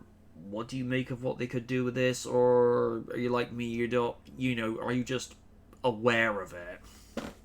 I'm actually not even aware of it. It's like, again, my anime information is about as limited as you can get. I'm a basic bitch. Let's be honest here. But again, it's glad it's getting a movie. Good for it. Just I'm not as big of a fan, so because again, I've never seen it, so I can't really put my input on that. So there, that is. Well, if there's anything like one recent one I saw on High Dive called Monthly Girls Nozaki-kun. That thing is bat crap crazy. It's that very. It's not on Deadpool levels of random humor, but it's some coincidental influences. I'll leave it at that. Gotcha. Steven, 2 cents. Great. I'm glad it's getting a movie. I've heard it mentioned in conversation. Never actually seen the series myself. Okay. Rated. Yeah, it's good to get a series, I guess. I don't know about anything about it. I don't know. With anime for me, I've been off the grid when it comes to it. Mm-hmm. But recently got back into it thanks to a show called Maniac on Netflix, which is Junji Ito. Mm-hmm. So Ooh, I don't know. no. Yeah, Liz know the name. Yeah, it's what do you expect if you're a fan of Junji Ito's work? But yeah, glad for the show. I mean, I don't know if I'll check it out, but I'm happy for it either way. Just because I'm not a fan of something doesn't mean I'm happy for it. You know what I mean? Like, I'm kind of like that with the last of the show. Hers doing good, but not really interested in watching it. Fair enough. Yeah. Well, it's not. Well, I've never watched that particular series, but it can't be as suggestive by comparison in terms of the anime series Domestic Girlfriend, and I shall type this out because I don't know how Twitch would take to this, so it'd be. I think I heard of that series.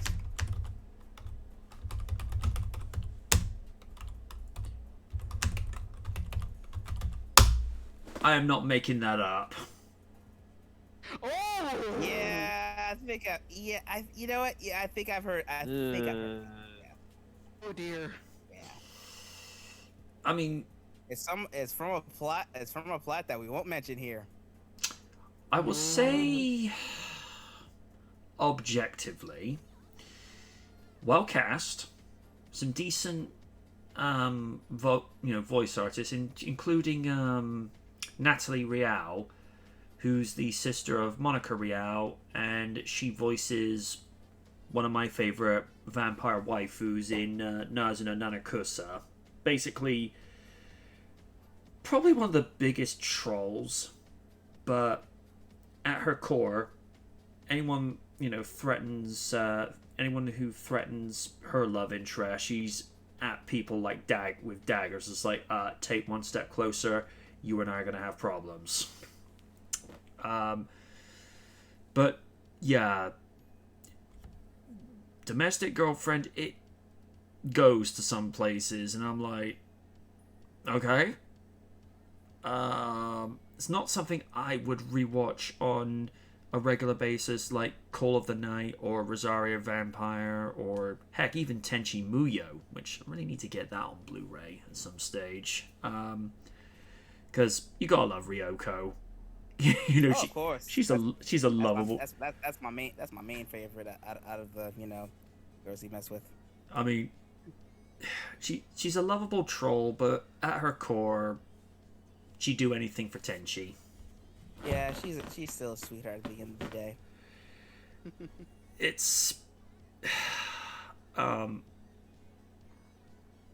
with Ayaka, where she said that She's a little stuck up, but her heart's in the right place.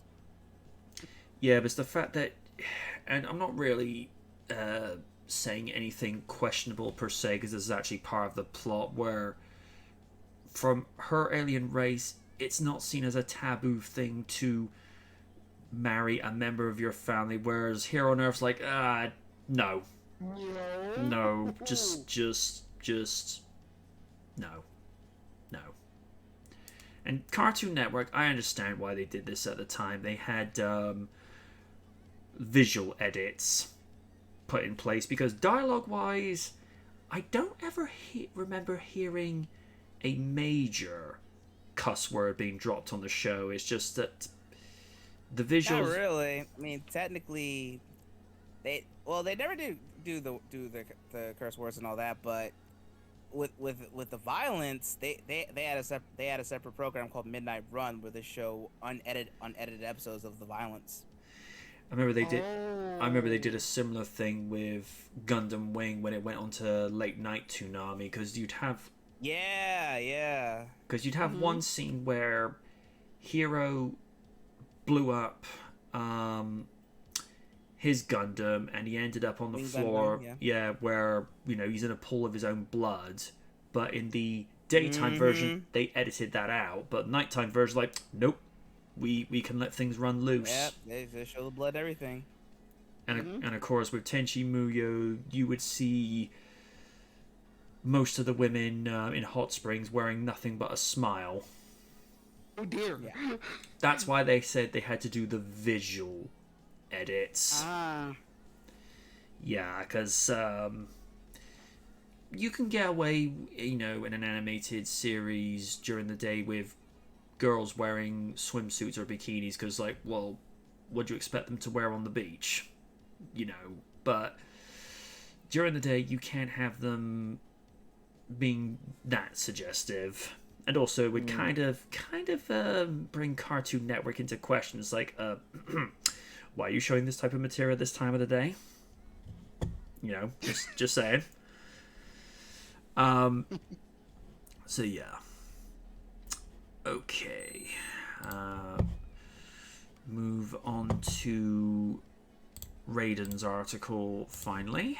Let's see if it does this. Yes. Okay, let's see. Michael B. Jordan reveals his biggest challenges directing Creed 3's boxing scenes. You're always depending on so many people. Your team is everything. This weekend, Michael B. Jordan heads to Studio 8H for his Saturday Night Live hosting debut. Ahead of his episode, Jordan stopped by The Tonight Show starring Jimmy Fallon to talk a bit about SNL. His Black Panther Wakanda Forever appearance and Creed 3. The upcoming sequel brings viewers back to the boxing ring and also marks Jordan's directorial debut. During the interview, he shares a bit about his experience directing and acting in the same movie. Directing comes with its share of challenges, but one of the biggest for Jordan was directing while acting during many of his boxing scenes. However, he was able to find ways to use this to his advantage and turn to other directors like Ryan Coogler and Jon Favreau for additional advice. It's tough. You got a mouthpiece in sometimes, you got gloves. You're always depending on so many people. Your team is everything. So to be able to be in the middle of a boxing scene, honestly, is sometimes easier because I can direct while I'm acting. If I need to move you upstage a little bit, I just move a little bit like this, and then I get the shot that I need. Also, it's very surreal where the cursor, my mouse cursor is pointing. He looks so much like his on-screen father there. It's eerie. As the Creed movies are a part of the bigger Rocky universe, there's also the question of how to differentiate one movie from the others. The key variety Jordan was making the boxing matches was different. He shared that while it was tough, it helped him change things up. He also drew inspirations from a major source. It was a gift and a curse. There's been 8 movies before me, and you can shoot a boxing match so many different ways. I think because I was kind of put in a corner, it forced me to be more creative and really think outside the box how to make the fights different. And I had a huge Japanese anime influence on a lot of my fighters. Makes sense. Yeah, he does love anime. Oh yeah, Yeah, he he did. does. Oh yeah. Creed 3 takes place 7 years following Creed 2. It sees Creed thriving in his personal and professional life when his childhood friend Damien, played by Jonathan Majors, makes an unexpected return after being in prison. Creed finds himself caught in one of the biggest boxing matches yet. Creed 3 releases in theaters March 3. Catch Jordan's SNL hosting debut this Saturday night, January 28, so been yesterday, 11:30 p.m. Eastern Time, 8:30 p.m. Pacific Standard Time. On NBC, live streaming simultaneously on Peacock. Watch the full Tonight Show interview below. We won't do that just in case. Copyright. It does sound like he's, applying more to his craft as he's going along, because he's trying to grow not only as a performer but also as a creator, although you could make the distinction that being an actor is being a creator as well, because you're creating a performance. Take that however you want to. No, it definitely sounds like, he's finding new challenges, and I think as a director and as an actor, you want at times to challenge yourself, to be like, what can I do differently? How can I push myself to actually get to that next level that I'm looking for? How can I go from being an actor that's been around in the business for 10 to 12 years to have that kind of charisma, presence and awareness like an Eddie Murphy or I'm blanking on names. Voice of Vader and Mufasa. Help me out here. James Earl Jones. Thank James you. Earl Jones. Thank you. Thank you.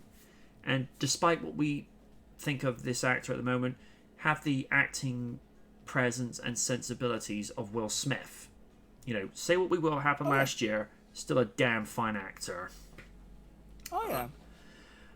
So, like I say, it just sounds to me like, he's just adding bits to his repertoire of knowledge and experience, and I say good on him, because I've always been a fan of Michael B. Jordan with the way he carries himself, because with him, he's got such a likable presence and charisma to him. He always has something that livens the atmosphere, whether as Johnny Storm, and he was one of the very few, and I mean the fewest, reprising aspects of that Fantastic Four reboot train wreck. And even as Killmonger, you may not like him, but the stuff that he says as Killmonger, you're like, okay, Damn it, he's right. Yeah. it's like you're a heel, but I can't fault your argument. Like a modern day, like half and half modern day Roman Reigns. Yeah. Yeah. Oh, speaking of Roman, apparently he got watted by the crowd recently and goes, it's like, yeah, and if I was there in 2001, I would have smashed Steve Austin for that. And their response, what? It amazes me. It's been 22 years this July, August, and they're still chanting that. In some places, it's like, guys, you really need to pick your moments. But then there's other times like, oh, someone's doing like a Triple H heel monologue, like, yeah, go crazy.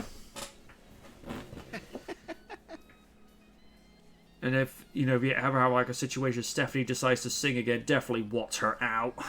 How about no? I'd like to sing. You singing or Stephanie singing? Can we be partially? Third choice. I don't know. I haven't got a witty retort for that at the moment.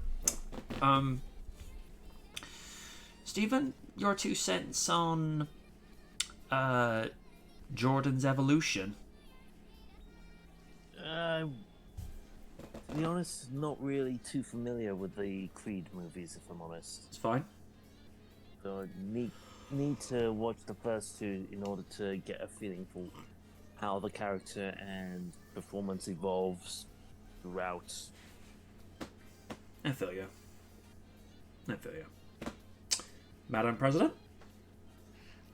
I mean, I'm glad that he's taking a lot of inspiration from anime fights, where it's like, depends on what kind of anime fights you're going. I mean, we clearly know he's a fan of Dragon Ball. Yes. If Eric Killmonger's costume in that movie says anything, cough, Vegeta. but and if he's using like an anime, I'm blanking on the name of the anime, but it's like one of those boxing animes. I can't remember. Oh, I think I know which one you Hajime mean. no Ippo. Thank you.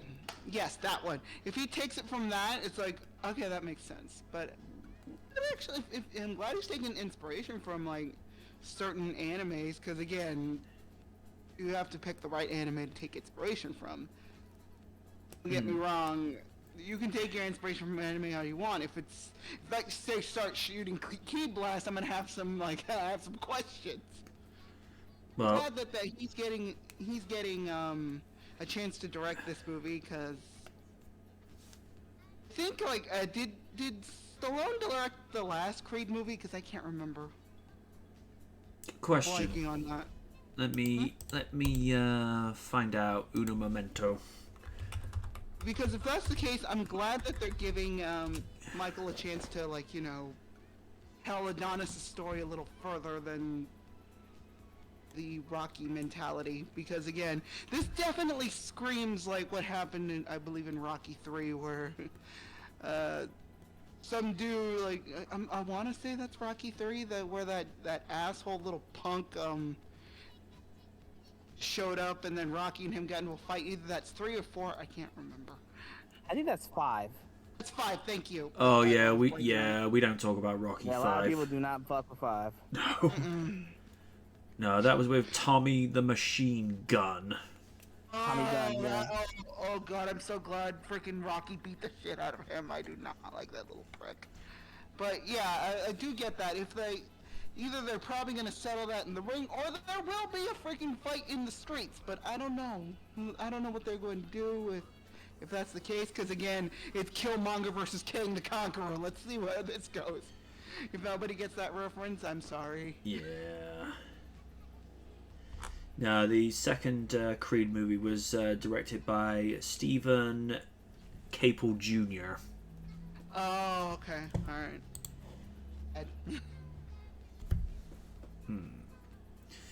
I think that's all I had to say. Raiden.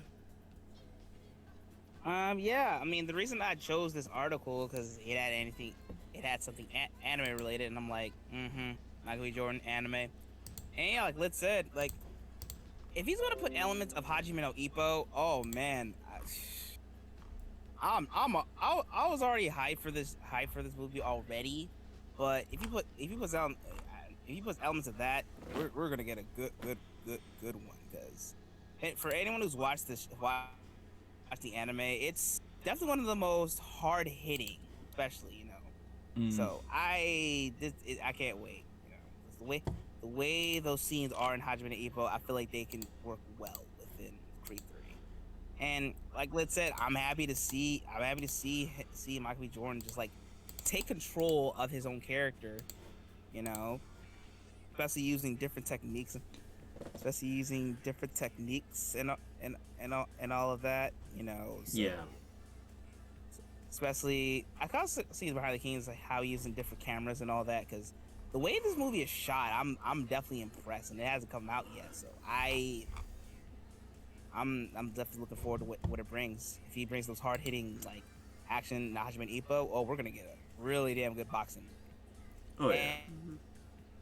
And for Creed and Steve Creed, the first movie is really good, especially how it's basically like big giant spin off. Creed 2, story wise, I didn't like, but for the fights, I think the boxing scenes are really good. So keep an eye on that. Yep. And now we move on to another elephant in the room. Oh no! I know what you're doing. No. Let's just get it over and take it out like Old Yeller. Yeah.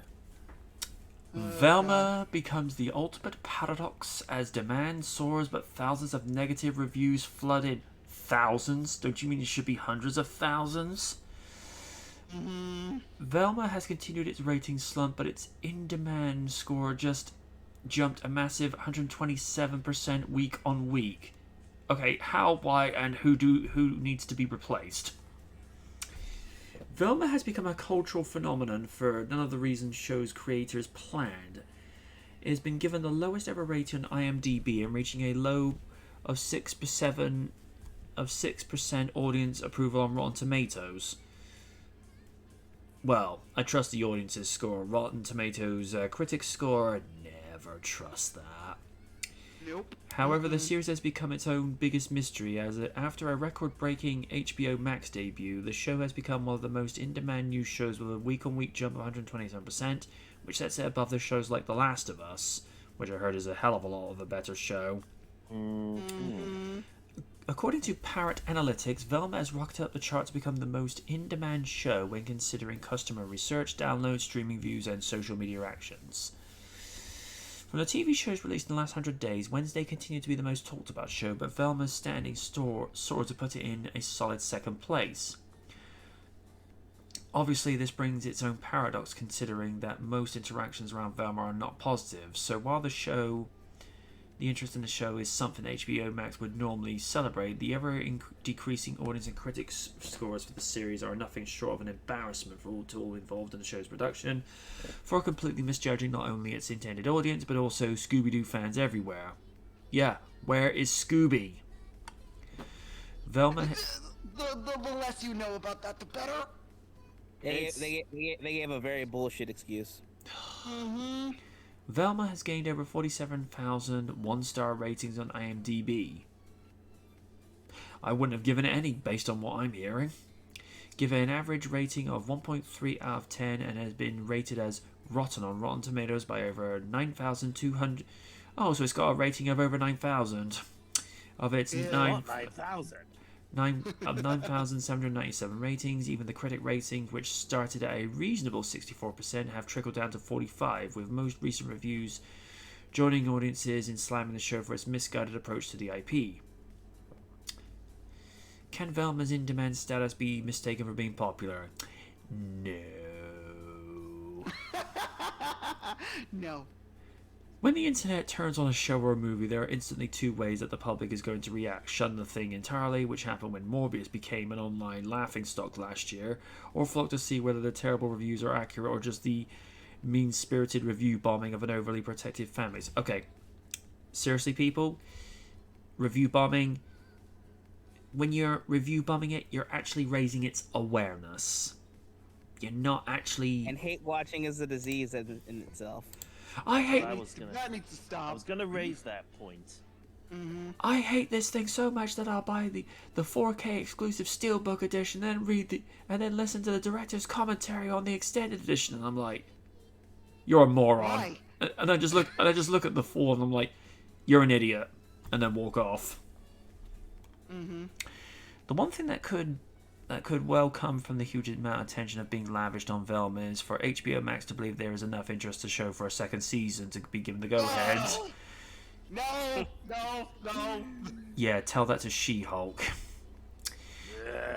This could be something. No. This could be something that would end up either backfiring the same way as Morbius's second ill-advised release in cinemas, or finding many viewers returning to see if the second season is any better than the first. Chances are it won't be. There is currently no word on the future of what the future of Velma holds. However, it is clear there are still many people who are joining the long list of viewers who have been unimpressed, disgruntled, or even offended by what the series has been brought to the Scooby-Doo franchise. Comedy is certainly one of the most subjective areas in television, but with such a unanimous negative reaction, can there really be any justification for Velma's revival? Raiden's response: no, no, no, no, and fuck you.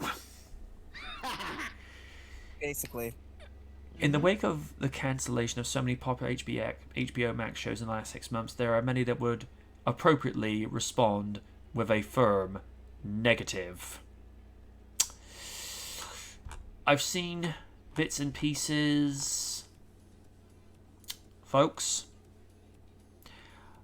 I would rather watch the entirety of Sonic Underground than to be put through this. At least with Sonic Underground, it's something I'm familiar with, and this is me being nice a minute. There are some episodes of Sonic Underground where I'm looking at thinking, okay, you actually tried here. You know, you actually put in effort. All I'm seeing with Velma is a show not only purposely swapping Velma's ethnicity just to pander. Raiden will probably agree with me on that. And was anybody really crying out for a Velma series? I mean, I know the character has always been, always had a niche fan base, but was anybody demanding a series? That'd be like making a spin-off series of Xander from Buffy. Would anybody really want that? No. No. I'd like a series about Spike, because that would be as funny as heck. But I mean, a lot of people didn't ask for a Shaggy and Scooby-Doo Get a Clue, even though that theme song slaps. I mean, I've asked this question, and whenever the subject of race swapping comes up, I try to be as tactfully objective, because it's a subject you have to choose your words very carefully. I asked the question when I think this actually might have been asked with regards to Wednesday, where they said they're thinking about possibly having Wednesday come out as either lesbian or bisexual. While I don't have a problem with that, and I'll ask this question here as well. Does that strike you as running low on ideas when they do something like that? When Yeah. they're just purposely trying to get a reaction from people? Well, honestly, I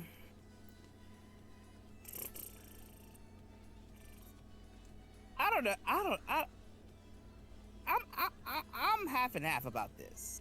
Okay. Like, if anything, I don't know if Velma or Shaggy would have worked out, especially when they showed it on Scooby Doo Mystery Incorporated. An actually better dramatic take on the Scooby Doo franchise. Uh-huh. But you know, I don't know. I don't know. It felt weird. So making her, a lesbian, honestly, it's not too far fetched. You know what I mean? So, well, they did try to do something.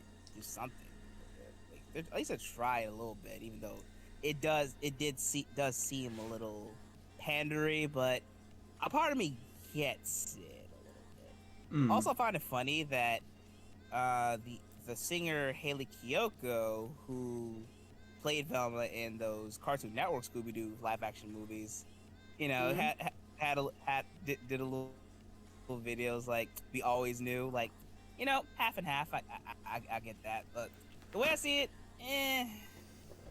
I kind of understand. I understand it. I mean, I get Fred and Daphne they're a couple no matter what, especially Shaggy and Scooby, of course. Romance. Sometimes their mind's not on girls. It's all about food. That's all good. Even though I thought, they looked cute together with Crystal and Amber from Alien Invaders. But yeah, pertaining to Velma, I kind of saw it coming a little bit. Yeah. I mean, and again, if you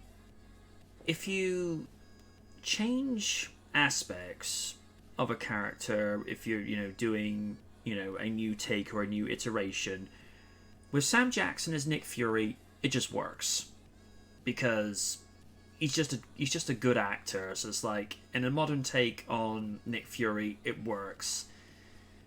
With Velma, while the art style looks good, it just feels like the decision to change that aspect of her just kind of came out of left field. It just, I don't know.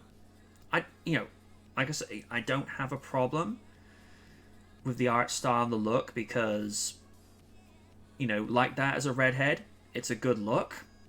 But I don't know. I just feel like, this is like I've said before, I feel like some studios do the ethnicity swap as a means of pandering. I mean, whilst the character of Danny was not an ethnicity swap from John Connor, it was still pandering to the Latin American community, which, as Madam President has been more than vocal, she took exception to that. And I feel like if it's not being done intentionally with Velma, I think it's being done unintentionally, or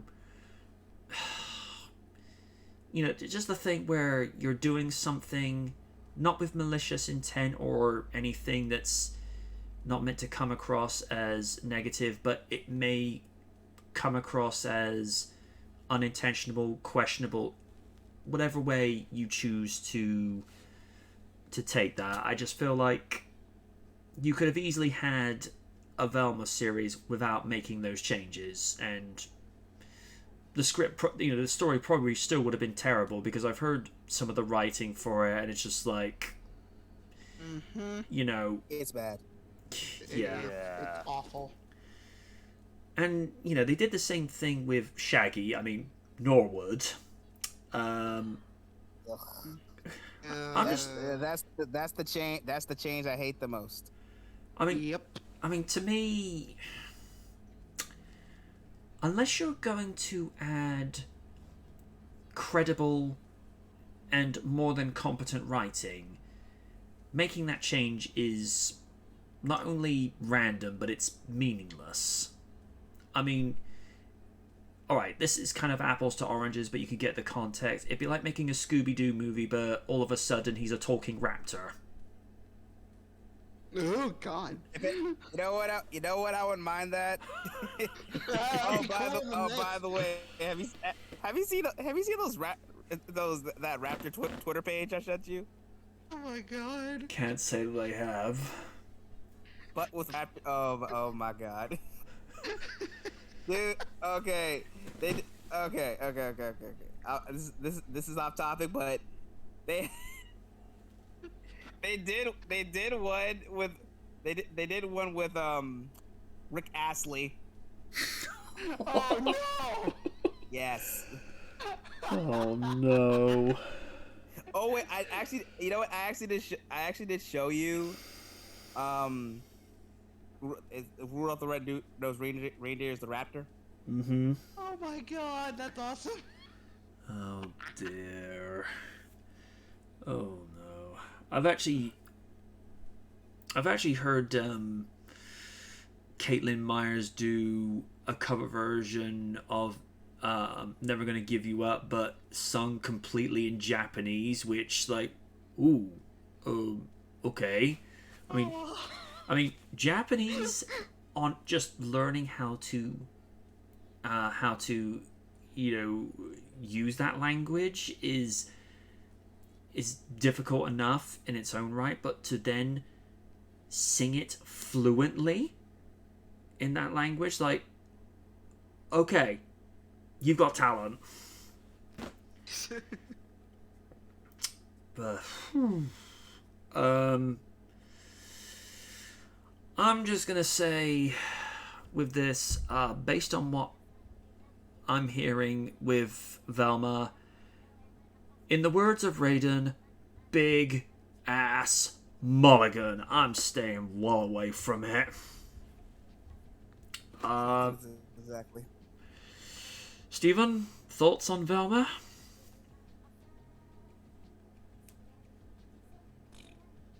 Oh dear.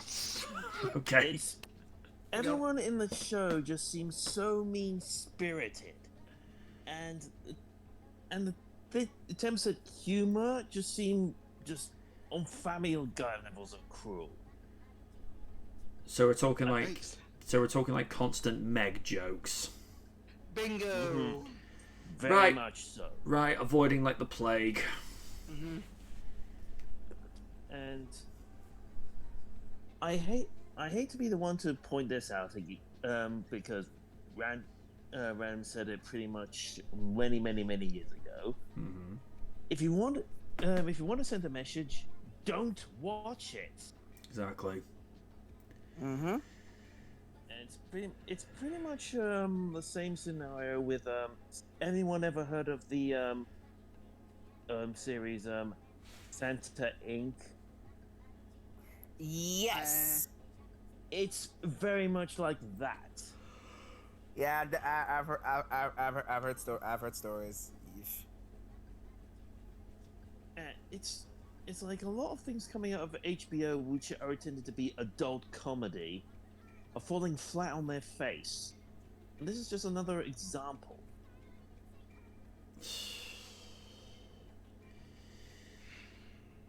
Damn. That's all I gotta say to that. It's just damn. Madam President? Yeah, well, let me say this first. Mindy, sweetie, come here. I'm not gonna hurt you. I'm not gonna hurt you. Come here. No! None of that! Fuck you!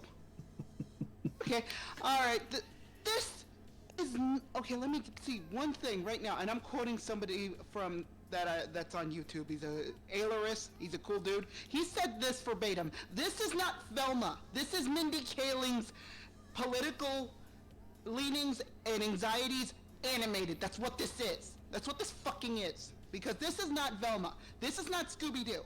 You can, and she, I hope to God they don't give you another freaking franchise to ruin.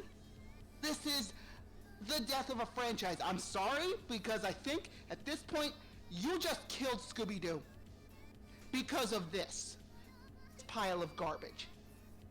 And I'm sorry, the whole, oh, but they're making Velma and Daphne freaking lesbian. No, I don't have a problem with that because I'm bisexual. That's not the issue I'm having. Or forcing this leaning that lesbians are vindictive and mean people. They're not. I can't speak for all of them, but lesbians and bisexual people, anybody in the spectrum of the LGBT plus community, are not this mean-spirited. They're not. Amen. Just no. Sorry, a certain Mr. Rokaku told me to turn it down. But, Hey, There's so much blood pressure raising up. thanks, I guess. But just, this is a pile of fucking garbage. And we're talking about Velma. I know. Hashtag get kid to a doctor. You- Just looking out for your health, dear. Thank you. Anyway, yeah, it's just, why did the series does not need to exist? Nobody asked for it. And if Scooby-Doo has to die so that Mindy Kaling doesn't get another franchise to ruin, it's just gonna be the sacrificial lamb here. I'm sorry, but they'll do another. They'll probably do another. Yeah, Scooby-Doo the way series. Scooby-Doo is, They the changed way the Scooby-Doo is, formula so it'll many never, it never dies. you're right. But just let it go dormant for a little while. Just no, just this. It just makes me angry in the worst way possible. And just how juvenile, like, it tries to be, oh, we're mature, no, first of all, no, you're not. Especially what you do with Fred. No, you're not mature. You are the opposite of that. No. We get it. He's a white boy. We get it. We don't fucking care. We don't have a problem with that. Just, what you're doing to him is just, that is bad. And, okay, health tip wise, don't kiss somebody when they're having a panic attack. That only works on TV shows that are not based technically in reality. I'm looking at you, Teen Wolf. They did that, but the difference is that's a better written show. I will admit that. Just so, in other words, Mindy Kaling, hope you go rot in hell, because guess what? You are an awful piece of shit, because I found out that, well, it's been made prevalent that she tried to hide some sexual harassment allegations by trying to get someone, by telling someone, if you tell anybody, I'll fire you. Excuse me. Look this up. It's real. It's legit. I don't know whether it was a joke or meant as a joke, but that's not funny. That is not fucking funny. So, go off, Mindy, because no, nobody even liked the Mindy Project, even though it went on for years. Nobody liked your show. Fuck you. Bye.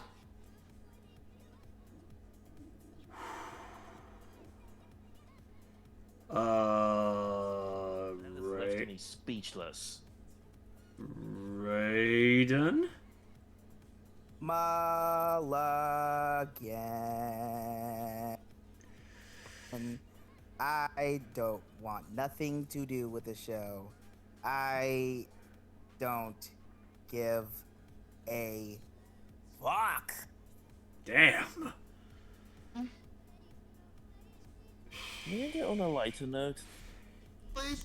Yes, I will attempt to find. Ah! Oh, this'll do.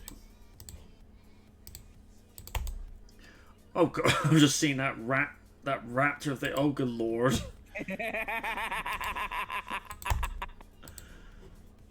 Look at it this way, AMJ. It could be much worse.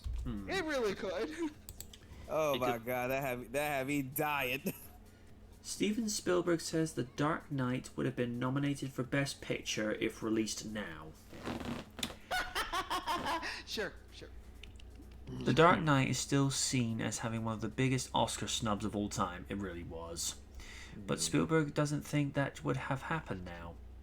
When it comes to Oscar snubs, there are not many genres that have been cut out of the running for Best Picture than that of the big summer blockbuster. The Academy Awards has always focused on movies that are not necessarily the popular vote based on box office success, but instead the movies that they feel have a production quality story and end product that is cinema, with this year's biggest nominations including two of the biggest movies, Avatar 2 and Top Gun Maverick. Spielberg believes that there is one movie he feels that was wrongly not put up for award on its release, and that would have been nominated now, The Dark Knight. I'm really encouraged by Avatar and Top Gun Maverick being nominated for Best Picture. It came late for the film and should have been nominated a number of years ago. Christopher Nolan's The Dark Knight, that movie would have definitely gone into Best Picture nominations today. So having these two blockbusters solidly presented on the top 10 list is something we should all be celebrating. The Dark Knight was notable for giving Heath Ledger a posthumous Oscar for his role as the Joker in the movie. And while the film did land nominations in other categories, it was mostly shut out of the big awards, seemingly for just existing inside that often snubbed superhero summer blockbuster category of movies. While movies like that have always pleased audiences and subsequently won numerous public voted awards, breaking through the walls of the Academy has been much harder to do. And considering their quotas for what they want as best category, it's not movies that people actually enjoy, at least not most of the time. The Academy Awards tried a public vote category and failed. Last year, partially to appease those who take issue with the choices of the Academy, like everyone else, 2 new categories were put out for fans to vote on social media, with big movies like No Way Home pretty much being ignored. The 2 categories that the fans were able to vote were fan favorite movies and Oscar cheers moment. While not official Oscar categories per se, even they failed to get things right, as Zack Snyder fans took their chance to gain recognition for the director over the Justice League debacle and their constant calls for Warner Brothers Discovery to bring back the Snyderverse to the DCU. To end this, both categories were won by Snyder, with Netflix movie Army of the Dead taking the Fan Favor Award and a scene from Zack Snyder's Justice League taking the cheer moment accolade. While this pleased Snyder fans around the world, it only served to further rile up those who would not have voted for either project, and brought a whole new argument to social media about the relevancy of the Academy Awards. When adding the controversy over Will Smith's slap, the 2022 ceremony is the one Academy will be hoping to make a distant memory this year.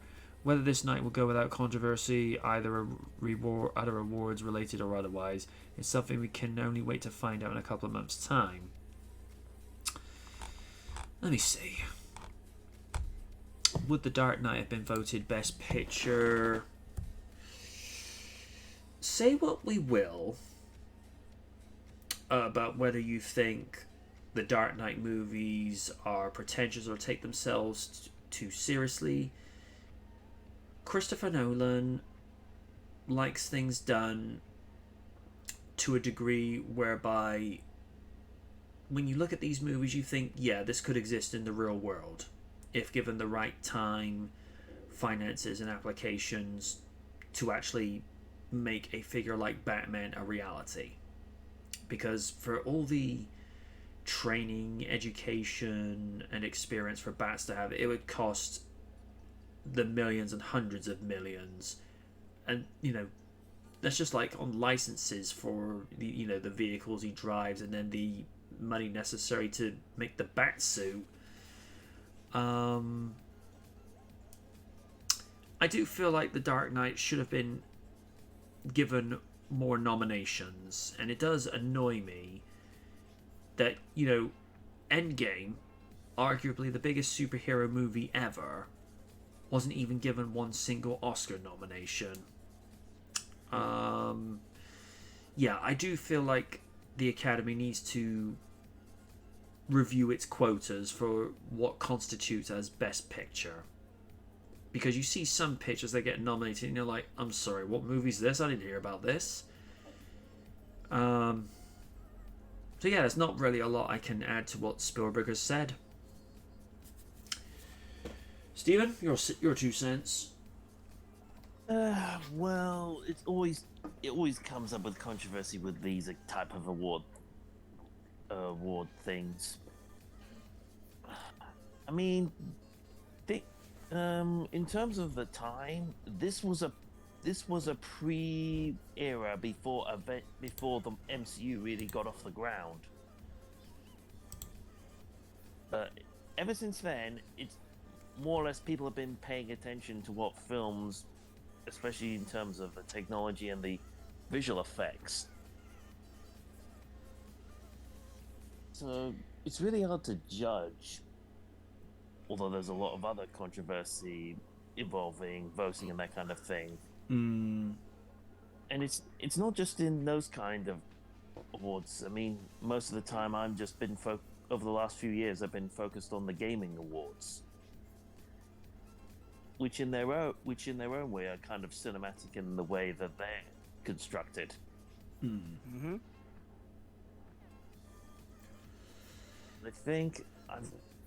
I don't think I've got much else to say after that. Madam President? Honestly, I was like, the only thing I care about of this year's Oscars is that Angela Bassett wins an award, Yep. and that Everywhere All at Once gets a lot of awards, and that Brendan Fraser wins Best Actor because Yay! Brendan Fraser. Yeah, my boy. But all in all, it's just this feels like they're just like printing out things. It's like, oh, this movie would have won this. It's like, that's the past. Let it go. Can we move on? We're in the now. Can we focus on that? It just bothers me when when directors say, oh, this thing would have won that. It's like, yeah, but it didn't. It's a different time. Let it go. Leaves. Raiden? I mean, I'm across the board. I mean, I do agree with Steve. Like, I only care about, gaming awards. That could be corrupt, but like sometimes it does get results on games that we care about. Also, I'm also with Lids that, right people won. Like, I was so happy that Shirley Ralph won that award for her contribution because she's been doing acting for years. The fact that she got awarded for that, it's amazing. So, happy to see people do that, but I don't know. Steve said it best. Like, this came at a time before the MCU became a thing, so I don't know. It's just hearsay to me. Like, whatever. As long as people enjoy the movie to this day, I don't care about awards. Simple as that.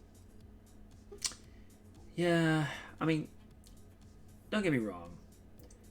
When I look back at the awards Jurassic Park got, years later when I was able to comprehend things a little bit more, I was like, oh, this actually picked up a few Oscars and what have you. It's like, okay, cool. Whereas now I'm just like, the quotas for the Oscars are meaningless. And City Island 5, I swear to the good Lord above, stop giving me updates whilst I'm live. So, I love that game, don't get me wrong, but Windows has to come up and say, your commercial profits are already. It's like, yeah, could you wait till off the air? Seriously?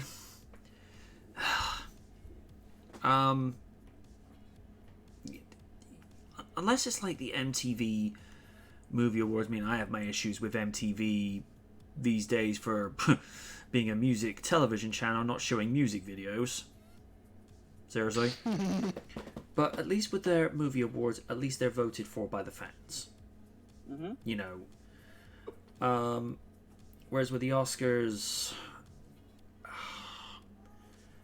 there are some people within the Academy that have an agenda about certain things, and I think the quotas should be who was the best actor, who was the best actress, who had the best soundtrack, who had the best score, and who was the best movie. That's it. You don't have to say, oh, we need people with these specific aspects, or they need to be of this specific age. And I'm like, okay, so now, and see if you agree with me on this. See if you agree with me. When people say they're doing this out of diversity, do you get the impression they're being inadvertently discriminating to people that aren't within the categories that they're asking for? I mean, shit. We go through that shit every time when it comes to the Grammys, when it comes to hip hop albums. So like, sometimes like it works in favor, sometimes it doesn't.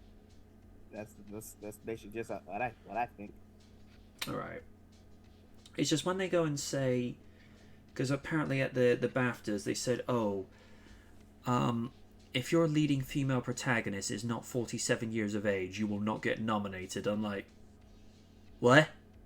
If anything, that sounds like when Vince was in control. Like, oh, you're too old. You can't get pushed. That's the way I see it. See, that's being ageist, which is another form of discrimination. And to me, as long as you've got the talent and experience as a performer, age should not be a factor. Maturity, yes. But then you can get immature people at an older age. I mean, just look at McMahon himself. I don't care. But yeah.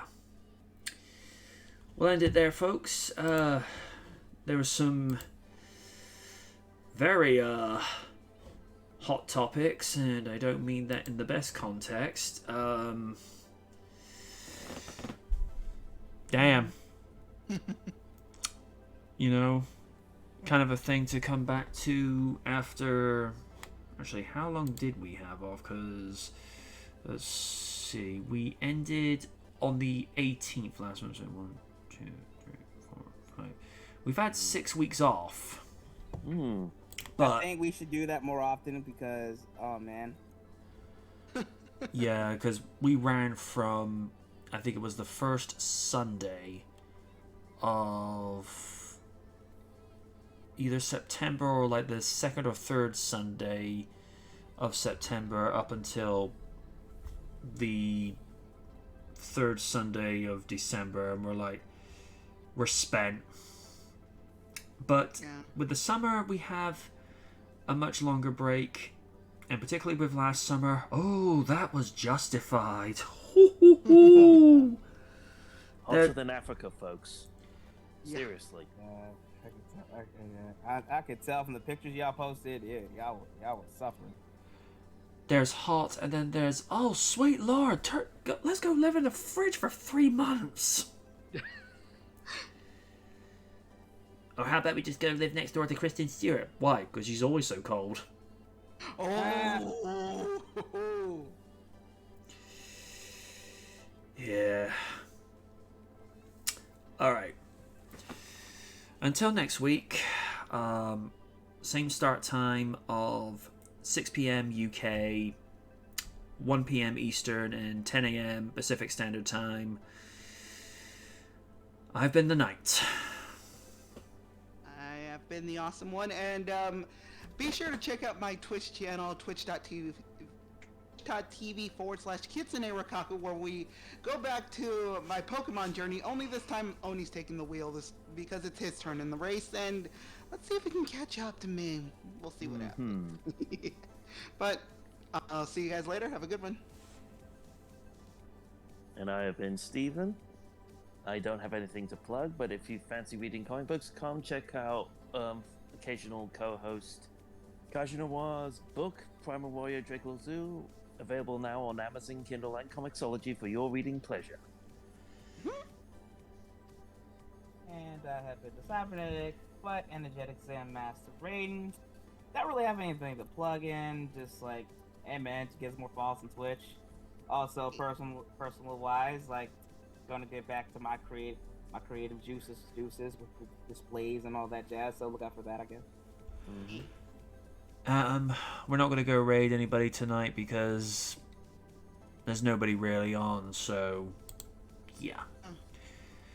So, good night from the night. I'm back on Tuesday at 10:30 p.m. UK time, 5:30 Eastern, as we continue our journey through Sonic Frontiers, and oh good lord, y'all were right. It's not necessarily a tough game, but it is tedious. Yeah. Just be happy you're not playing Crash 4, because... Oni had many troubles with that. I'll Yes, bet. he did. I'll bet. Yeah, getting collectibles is a bitch in that one. Yep. Collecting collectibles, you say? Does anybody want to have any more of my Riddler trials? No, no, and no. No. None of that. To quote Eddie from Bottom, absolutely not. That's when he was being given spicy Brussels sprouts that had been dipped in curry sauce. Oh, Lord. no, Just thank you. sounds as bad as only doing that spicy nugget challenge thing. Yeah, let's No. not say he did. No. Good And everybody. night. Bye bye.